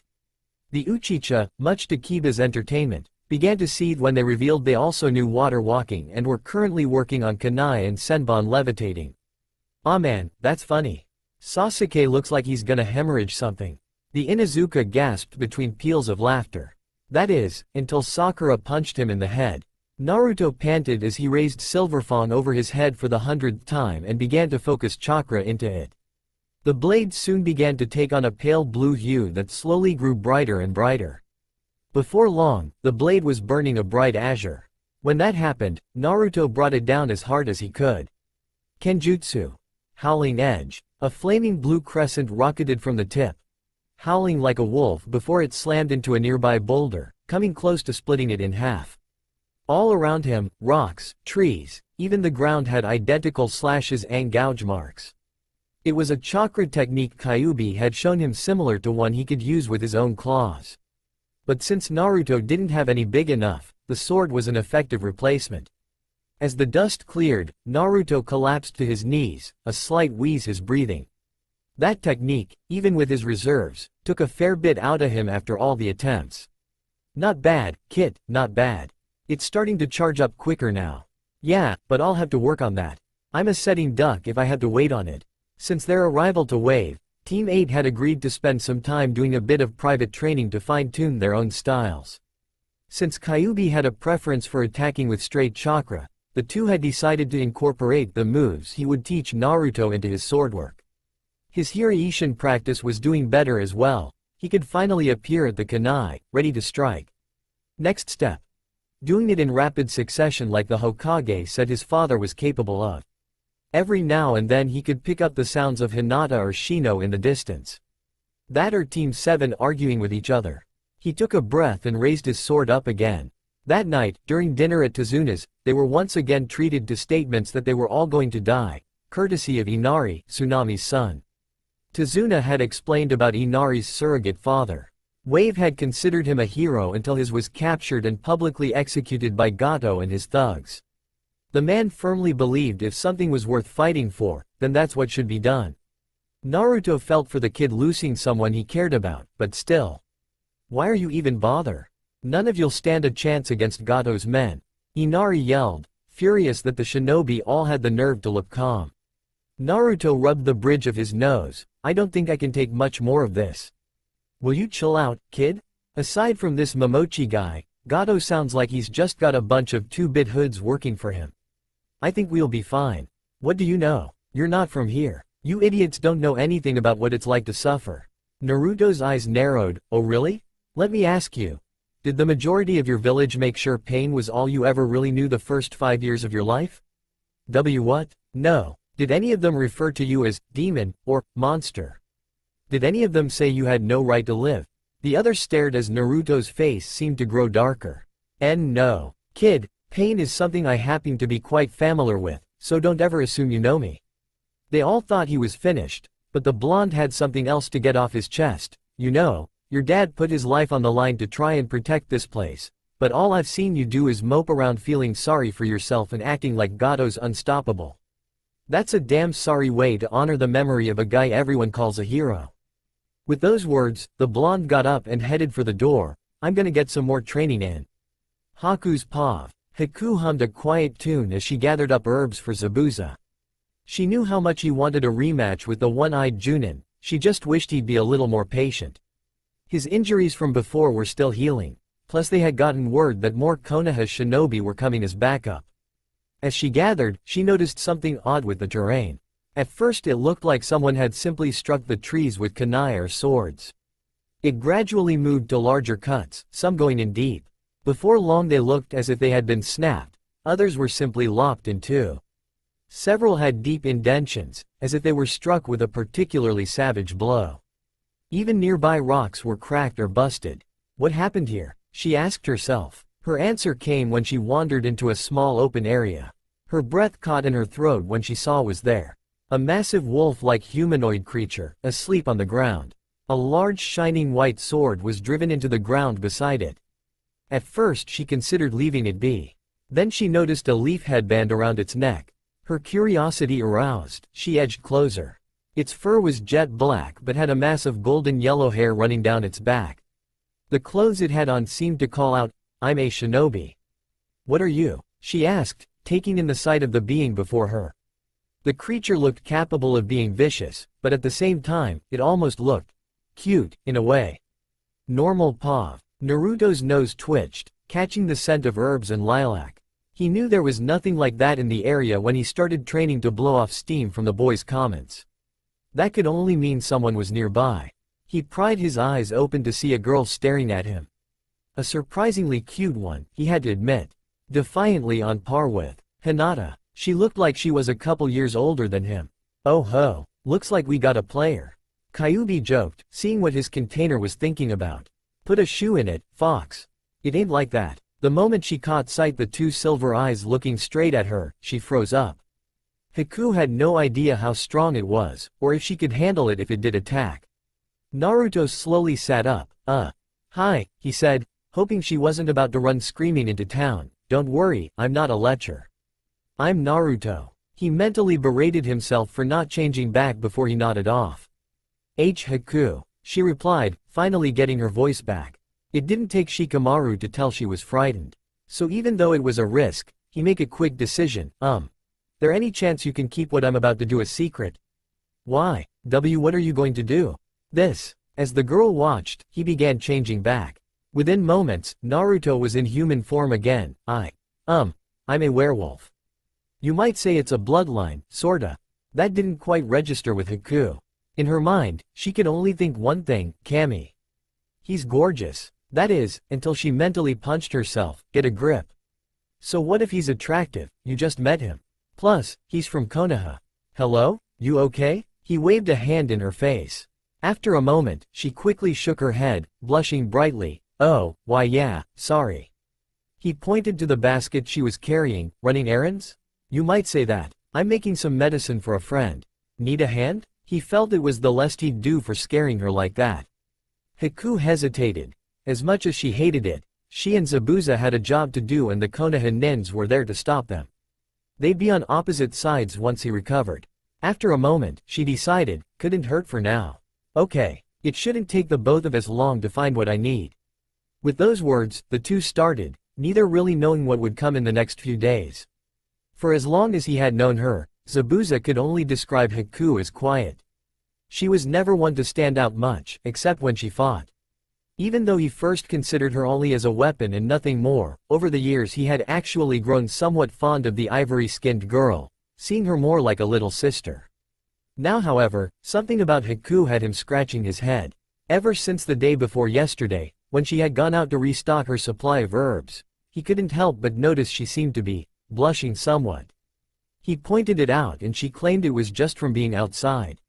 Both of them knew it wasn't the truth, but he knew calling her out wouldn't help. And then there was the slight giggle she let out on occasion. Laughing in any way, shape, or form was something he had never seen her done. So it came as a bit surprising when he first heard it. Something had brought about a change in Haku, however so slight. And he wanted to learn what it was. For now, however, he had other things to deal with. Namely a man called Kakashi Hitaki and his genin team. He had a job to do and they were his primary obstacle. Them plus this new leaf team Haku mentioned. Tomorrow, he told himself as he crushed an apple in his hand. Tomorrow. Kurenai-sensei, have you seen Naruto? Hinata asked. A tightly bound scroll rested in her hand. A messenger bird from Konoha arrived shortly with a scroll addressed to him. He should be out back with Kakashi. He said something about wanting to check out his sword. She responded. Of course at that particular moment, Kakashi was more concerned with picking the thing up. Kami, this thing's heavy. he exclaimed, his hands shaking from just trying to keep it off the ground. How the hell can you swing it, Naruto? The blonde laughed. It wasn't easy at first. You wouldn't believe how many times the momentum got the better of me. I'm just glad all the training guys Sensei gave me made it go a little faster. The Cylopean Junin nearly dropped the sword when he heard the name, Guy. You trained with Mike Guy? Yeah, Asuma introduced him to him so I'd at least be somewhat on par with the academy students that trained with their parents. Can I ask how long? Naruto scratched his head, about 8 years, give or take a month. Kakashi paled. If he went through the kind of training I think he did. Hoo boy. He was quickly pulled from his thoughts by a loud commotion coming their way. The pair looked to see Hinata come up carrying the scroll with a scowling Sasuke in hot pursuit. I said give me that scroll, Hyuga. The raven-haired boy ordered. And I said no. She snapped back, Naruto, catch. With a flick of the wrist, she hurled it to him like a kunai. The moment he caught it, the name on it caught his eye, from the Hokage? Why the hell would he send that loser anything? Naruto ignored him and opened it. Inside was a letter with a smaller scroll rolled up inside. Naruto. My secretary found this while sorting through some old files. I was rather surprised it even existed. Neither Minato nor Kushina even told me about it. It probably would have been prudent to wait until you returned to give it to you, but I felt it was best to be in family hands as soon as possible. Anyway, hopefully you can put it to good use. Sarutobi. Hinata cocked her head at the scroll. A blood seal? Those are normally used by clans to protect their family techniques. Well, let's see what it says. He gave it the once-over before chuckling sheepishly. How'd I open it? You have to rub some of your own blood on the seal. Although it'll only open if a family member was the one to seal it. Without a second thought, the werewolf bit his finger and swiped the bloody digit across the seal. It faintly glowed for a moment before breaking apart and he unfurled it. Everyone watched while he mumbled something to himself, his hair turning from side to side being the only indicator he was reading it. Sasuke fumed and looked ready to snatch it away when the blonde slowly lowered it, chuckling slightly and his face twisted into a smoldering grin. What is it, N? Naruto. Hinata, fidging a bit. That grin was starting to heat her up. My mom's fighting style, the lunar fist. He replied, the grin intensifying. After several minutes of Team 8 reading the scroll over Naruto's shoulder after learning what the scroll had and Kakashi having to prevent Sasuke from trying to snatch it. Again. Naruto managed to get to a quiet area so he could study the scroll better. Who would have thought there'd be a werewolf taijutsu? He chuckled as he read through the style's overview. Somewhat similar to Strong Fist, the lunar fist style involved powerhouse strikes. However, it called for the user to put their whole body into the hit to take advantage of the werewolf's strength and speed. A little chakra could be thrown in as well to amplify the strike. Are you going to incorporate it into what you know of the Strong Fist so far? Kyuubi asked. Nah. That's Lee's style. He's been working on it a lot harder and longer than I have. Doesn't seem fair if I try to mix and match. With that, he summoned up a clone and had it hold the scroll so he could reference it. Okay, first stance. He mumbled, crackling his knuckles. I can't believe that guy. Kiba muttered to himself as he and Shino zipped up their coats, practicing halfway through the night. That's just damn crazy. True, although this is Naruto Uzumaki you're talking about. The bug user replied, remembering when the Junins came in late last night, dragging a wore-out blonde between them. It was decided to just let him sleep while the others went to guard Tazuna and his workers on the bridge. Tsunami promised she'd let him know once he woke up. Hinata glanced back at the room he was sleeping in as they all headed out. She had volunteered to keep him company but all of them would be needed in case Zabuza had learned about them and brought help himself. Okay, let's get going. Kurenai said, flanking the bridge builder between her and Kakashi as they brought up the rear behind the Genins.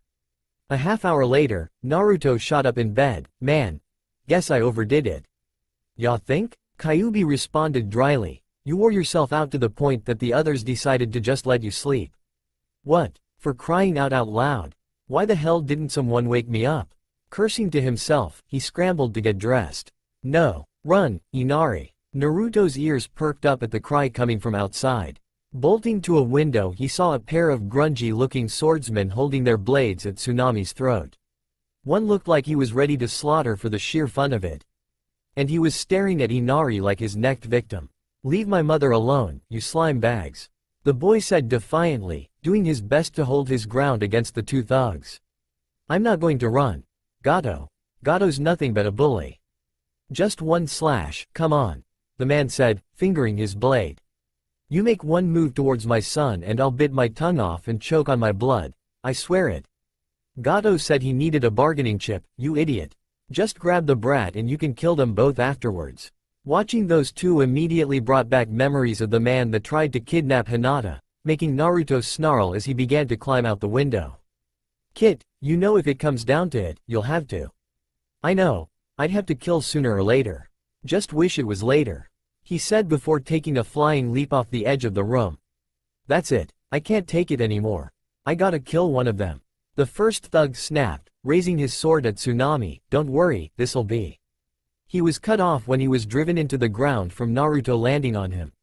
There was a sickening crunch as his ribs snapped under the impact and the blonde's weight.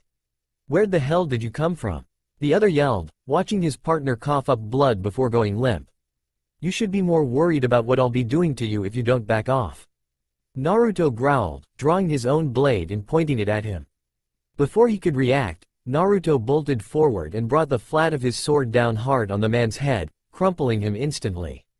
"Mom!" The boy rushed over to be sure she was okay while Naruto tied up the man. He sighed when he checked the other's pulse.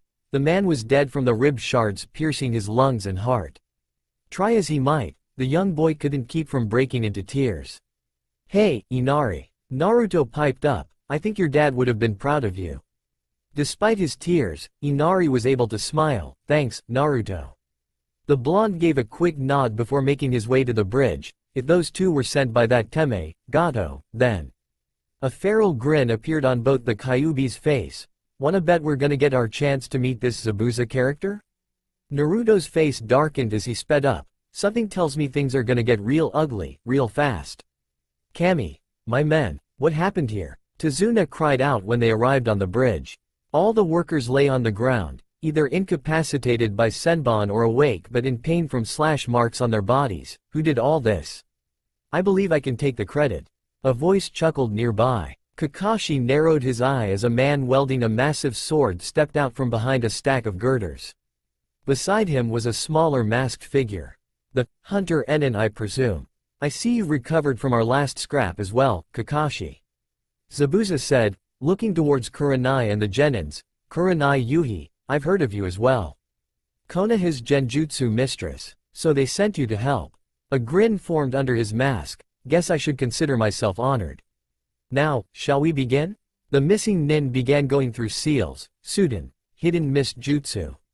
Within seconds the bridge was covered in a thick mist and the two quickly vanished into it. "Everyone keep together. Hinata, stay close to Tazuna and keep your eyes open," Kurenai shouted, grabbing a kunai. Zabuza's voice chuckled again from inside the mist. "Don't think I know about the mighty Byakugan. It won't help you here. Haku, see to the Gakis. I'll deal with the Junins."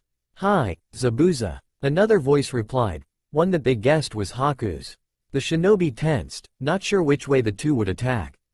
Hinata put all her focus into tracking Haku and Zabuza's chakra, trying to spot them before they could get too close. As she scanned the area, something caught her attention. Another, very familiar, chakra signature was coming from the end of the bridge, and fast. Kurenai-sensei. "Someone's coming this way. Is it one of his?" "No. I'd know that chakra anywhere. It's Naruto." The second she said it, the other looked in time to see the blonde come charging in. "Hey guys. Am I in time for the fireworks?" "Right on time, Naruto," Kurenai said, her eyes darting towards any sound coming from the fog. "Who the hell are you?" Zabuza demanded. "Me? Who the hell are you?" Naruto snapped, his ears twitching around to pinpoint the voice. "Naruto, that's Zabuza Momochi. He and his partner, Haku, are the reason we called for reinforcements." Kakashi answered, earning a pair of raised eyes from the werewolf. "Haku. Wait, could that be the same?" Naruto began to sniff. Through all the water he managed to catch the same herb and lilac scent as the girl from the other day. "Looks like it is. Guess we're running into each other again sooner than we expected, Haku," he called out. "Say what? What was he mean, again?" Kiba said, getting a shrug from Shino. She hesitated for a second before replying, I regret the circumstances, but I must do this, Naruto-kun. I mean San. She quickly added, grateful that no one could see her flush. Unfortunately, Zabuza caught the suffix. Kun. Wait a sec. The mist dissipated, giving the missing nin a better look at the new guy. For a moment he didn't see anything odd about the guy, aside from the marks on his face. At least until he saw the ears and tail draped behind him. His eyes widened briefly. Then Zabuza Momochi, the hidden mist demon, busted out laughing. Bah ha ha. You're the guy that had Haku blushing? All you're missing is a collar with the name, Fido, on it. The man grabbed his sides. Hold on, Kurenai said, Naruto, there's something we're not aware of? Naruto's eye began to twitch in annoyance at the laughing. Well, I met Haku the morning after I got pissed at Tezuna's grandson. I didn't know she was working with the guy after the old man. He directed the next line straight to the masked man, and for your information, Mr. No Brow, they're not dog ears, they're wolf. And so's the tail. Unfortunately, that only made the sight even more hysterical to him. Behind her mask, Haku was a mix of embarrassment at how he was acting and trying to subdue the part of her mind that wanted to perform the kawaii squeal at the sight of the fluffy tail. Oh man, Zabuza wiped his eyes. I haven't had a laugh like that in years. It was then he finally saw the sword on Naruto's back, so, a fellow swordsman, huh? I guess you could say that. Naruto drew Silverfang, glad the man was finally taking him seriously. Zabuza's eyes widened again, earning a glare from the blonde, thinking he was going to laugh at him again. That's a whirlpool sword. Sasuke cocked an eyebrow. What the hell's a whirlpool sword? Aren't you taught anything these days, Gaki? Zabuza said, not believing what he heard. Whirlpool country was known for the quality of its blades. They had a knack for being rather nasty in trained hands. Whirlpool blades were designed to never pierce, only slice. Hence no corners. He slowly drew his blade and focused intently on Naruto. I've always wanted to test my cleaver against one. What'd I say? No jutsu, just sword versus sword. Naruto, you idiot, are you trying to get yourself killed? Sakura yelled, Kakashi-sensei. You gotta stop him. He won't last a second against. You want me to go all out? Naruto interrupted, a feral grin on his face. Naruto. Kakashi said, he's an A-class criminal. I wouldn't have it any other way. They could see him grinning ferally as well through his wrappings. Haku started feeling uneasy. She had no doubt in Zabuza's ability. But judging from the destruction she had seen at Naruto's hands, he wasn't a pushover. Naruto. I know you're good with that sword, but you've never faced an opponent like him. Kurenai yelled, ready to pull him back herself. Before she could, both of them blurred out of sight. Suddenly the air rang with the sound of swords clashing behind the Konoha shinobi. They wheeled around to see the two trading blows several feet behind them. Every now and then they would vanish again, reappearing with their blades throwing off sparks as they collided. I gotta admit, Naruto, was it? I'm impressed. You're not half bad, Zabuza said, ducking under one of the blonde's swings. He had more skill, but the leaf nin had reflexes that rivaled his own. Although, I can't really say I approve of the idea of you and Haku. This caught him off guard and he narrowly avoided a strike that would have took his arm off. Nani? Don't tell me you haven't noticed. I think she likes you. He snickered when an embarrassed cry of, Zabuza, came from nearby, as well as a shriek of, Nani? From Hinata. But still, you're what? 23. 24? She's still 16. That's a fair-sized age difference. Naruto raised an eye in confusion before sputtering a laugh. Actually, if she's 16, she's older than I am. He said over the screech of metal. You're fighting a 13-year-old genin. I'm just tall for my age. This time it was the hidden mist demon's turn to be startled as, even though he blocked it, he still staggered from one of Naruto's overhead chops. I'm fighting a kid. Haku was surprised as well. 13? Hey, it's not my fault you assumed I was full grown. He replied, deflecting another attack. Meanwhile, the Junins noticed Sasuke leaking killing intent at an uncontrolled rate. Sasuke. Calm down. There's no point in getting angry right now. Kakashi ordered, if things get out of hand for Naruto, then we'll step in. But right now we need to just keep on our guard. With that, he resumed watching the fight, not seeing an evil smile form on the Uchiha's face as two Tomo appeared in his left eye and one in his right, an incomplete Sharingan. Zabuza wiped the sweat from his face. This kid was giving him a fight and he was enjoying it. As he parried one of the blonde's strikes, an idea hit him. It was obvious Haku liked the boy, so killing him was out, but that didn't mean he could have some fun. In honesty, he didn't like Gato at all, especially from the way he would keep leering at Haku. "Hey, Gaki, how about we up the stakes in this little match? What do you have in mind? If you can beat me, I won't kill the bridge builder. But if I win, I get that sword. Loser's the one that gets knocked off their feet."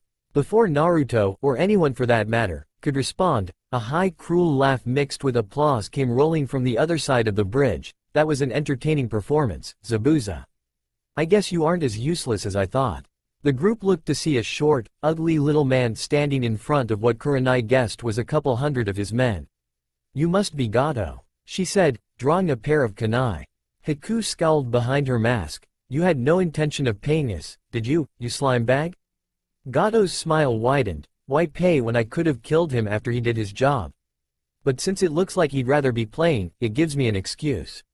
You're the son of a bitch that those two after Tsunami and Inari?" Naruto growled. "Looks like they screwed the job up. No matter, kill them. But leave the women." He licked his lips. "It'll be fun to break him."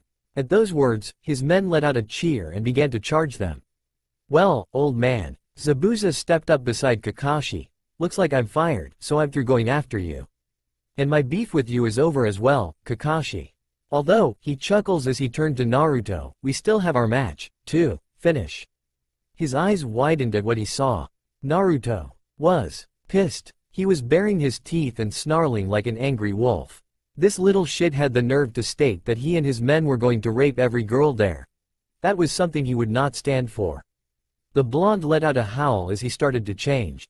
The howl was enough to make Gato's man stop dead in their tracks. "These bastards are gonna die." Haku was forced to remove her mask in order to get a better look at what was transpiring. She had already seen his transformed state before, but not in this fashion. It was actually kind of scary to see him like that. The other Konoha nins looked on in shock and a bit of fear as well at their teammates' fully altered state. The massive wolf snarled at the thugs and drove his sword into the ground. He gave the others a glance. "This is my real wolf form. I didn't find out till a few months ago." Naruto," Hinata said, barely able to keep her voice above a whisper. The wolf gave her a grin. "It's okay, Hina. It's still me, just hairier." The Kunoichis, minus Sakura, weren't going to admit it, but Wolf Naruto's voice sent a chill through them. One they liked. "If you want them, you bastards, you're gonna have to come through me." Naruto growled, taking a few steps forward. "What you cowards waiting for? It's 200 against 8. I want them D." Gato's voice caught in his throat when Naruto howled again and began running straight towards him, teeth and claws bared. As soon as he did that, Zabuza took off in hot pursuit. "Don't think you're going to have all the fun, kid." Needless to say, the end result was a bloody end. For Gato and his men. "You're not having all the fun without me, kid." Zabuza hollered as he followed the angry werewolf on a collision course with Gato's small army. As he ran, Sakura noticed his arms moving around. Judging from the speed, it looked like he was going through seals to perform a jutsu. "Raiden. Arcwave Jutsu." Naruto called out, slamming his hands into the chest of the first thug he reached. The man let out a scream as a bolt of electricity shot out from his back, striking 5 others. All 6 crumpled to the ground, the first with a charred hole going right through his chest. She stared in shock at what he had just done. He took out 6 men with a jutsu she had never heard before and didn't even slow down. She glanced at Sasuke to ask if he knew but froze when she saw the rage visible on his face as well as hear him whisper curses at the blonde. Zabuza laughed. "You got style, kid, I'll give you that." He proceeded to use his cleaver to cut a swath through them. Half a dozen of Gato's men fell from one swing. The air became filled with screams as the pair plowed their way through Gato's army. Naruto's claws tore into several and any lucky enough not to have them used on them were subjected to what he knew of the strong fist style. That combined with his increased strength managed to bust more than a few skulls. It didn't take him long to hack his way to Gato, who had ran behind his men when the two began their assault. The criminal started to run but was stopped dead when Naruto grabbed the back of his head and literally hoisted him off the ground. Congratulations, bastard. You're gonna be the first and last guy I'm gonna use this next move on. He growled before launching Gate into the air with a vicious kick. No way. Kakashi said to no one in particular. He's not going to use that attack, is he? The Junin went slack-jawed behind his mask. Gato hacked up blood as he reached the peak of his flight, only to get put in a bear hug by the werewolf. What are you going to do? He coughed. His answer game in the form a straight plummet back down. That's the… Kakashi's eyes widened. Primary Lotus. Naruto howled as he went into a wild spin, still holding onto the little man. The two of them smashed into the bridge with a devastating slam, throwing up a mushroom cloud of dust and debris as well as a few of the thugs who couldn't get away in time. Zabuza was forced to use his blade as a shield to block pieces of flying rock. When it finally cleared, they all saw Naruto standing before a huge crater on the bridge. In the middle lay the crushed body of Gato, driven headfirst into the concrete. He just killed our bread and butter. One of the thugs yelled, only to get lopped in two by Zabuza. Naruto took a moment to recover from the exertion of the move before returning his attention back to the remaining thugs. By the time the townspeople arrived, spurred on by Inari, the handful of survivors were diving off the bridge to escape. End flashback. As gruesome as it was, she found it hard to be upset at him for it. The man had blatantly stated that they were going to rape every female there. It wasn't until then that Naruto decided they had to die. As she thought about too, she recalled that Sasuke seemed more concerned with the power the blonde was exhibiting than what the men would have done if they had gotten to them. As much as she refused to want to believe it, part of her was sickened by the Uchiha's attitude. The more she thought about it, the more she realized that if they hadn't intended to rape, Naruto more than likely would have, at most, put them in the hospital. Then it hit her. Maybe the blonde wasn't as bad as she led herself to think after he decked Sasuke that day. As Ino told her, he only did it after the personal insult. Maybe I better apologize. Hey, Kurenai. Zabuza called out, walking over to the Genjutsu mistress, Haku beside him, but minus her mask. The red-eyed woman looked their way. I figured you two would have been long gone by now. Yeah, we would have, but… He looked at the girl before continuing. Haku suggested we see if maybe we can join Konoha. Haku's had her fill of wandering from place to place, and to be honest, I'm getting a little tired of it myself. Besides, he gave an evil grin at the girl's sudden blush when she realized what he was about to say. Haku's got a crush on the blonde Gaki. Zabuza. Haku squeaked in embarrassment, making Kurenai giggle. Well, you'd have to get the okay from the Hokage. As for the other reason, you better be ready for competition. Hinata likes him as well as a couple other girls back in the village. I don't think the poor boy even know how deep his predicament is. Others, Haku said, her eyes showing a hint of disappointment for a second before changing to a steely resolve. I have no intention of losing to them. Zabuza was forced to do a double take at her. This was a side of Haku he never saw before, and it was a little scary, too. Anyway, Kurenai spoke back up. I'll let Kakashi know and then we'll see what happens. We'll be here a bit longer though, at least until the bridge is completed.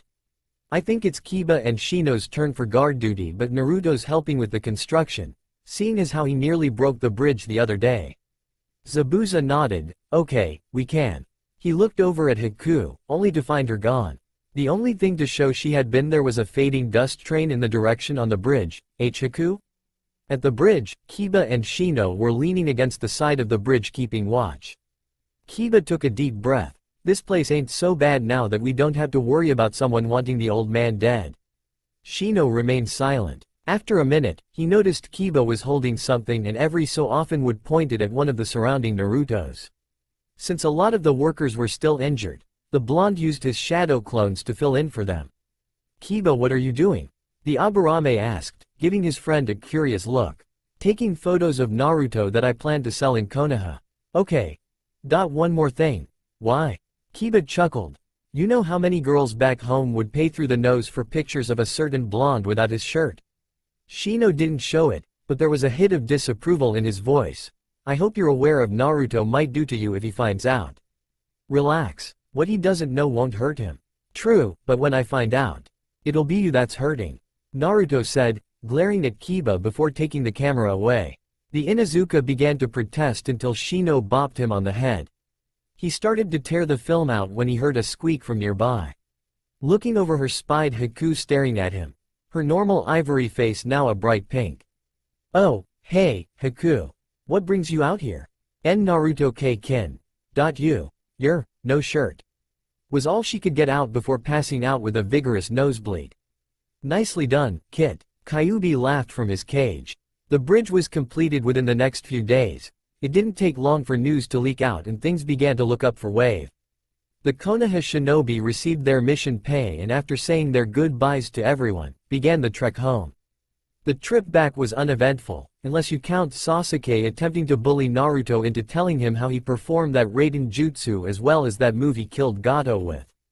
After being told no, he tried to threaten him with the council before a senbon from Haku knocked him out. That and Haku being unable to look at Naruto without blushing brightly. The Hokage listened to the report, raising an eye at Zabuza's request for him and Haku to become Leaf Nin. "I'm not too sure about this. Zabuza, you are an A-class missing nin after all, though there's nothing in the bingo book concerning Haku." He took a drag on his pipe, though, considering what you told Kurenai, there might be a chance for you. "I'll discuss it with the council and see what I can do." The Joinins and others were dismissed but Sarutobi had Naruto, Zabuza and Haku stick around. "Until then, it's apparent you two will need a place to stay. I think the best choice for now would be with Naruto." "You're kidding, right, Gramps? My place is barely a room and a half." The Hokage chuckled. "I'm not talking about your apartment, Naruto.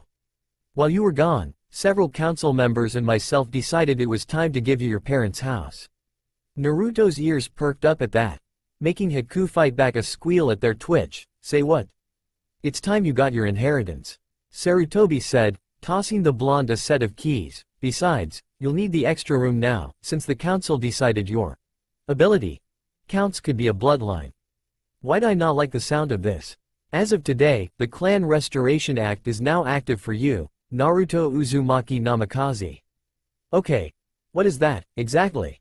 The color faded from Naruto's face as the Hokage told him what it entailed. "Suna, are you shitting me?" The case cage nearly fell out of his chair when the scream echoed through his office. What the hell was that?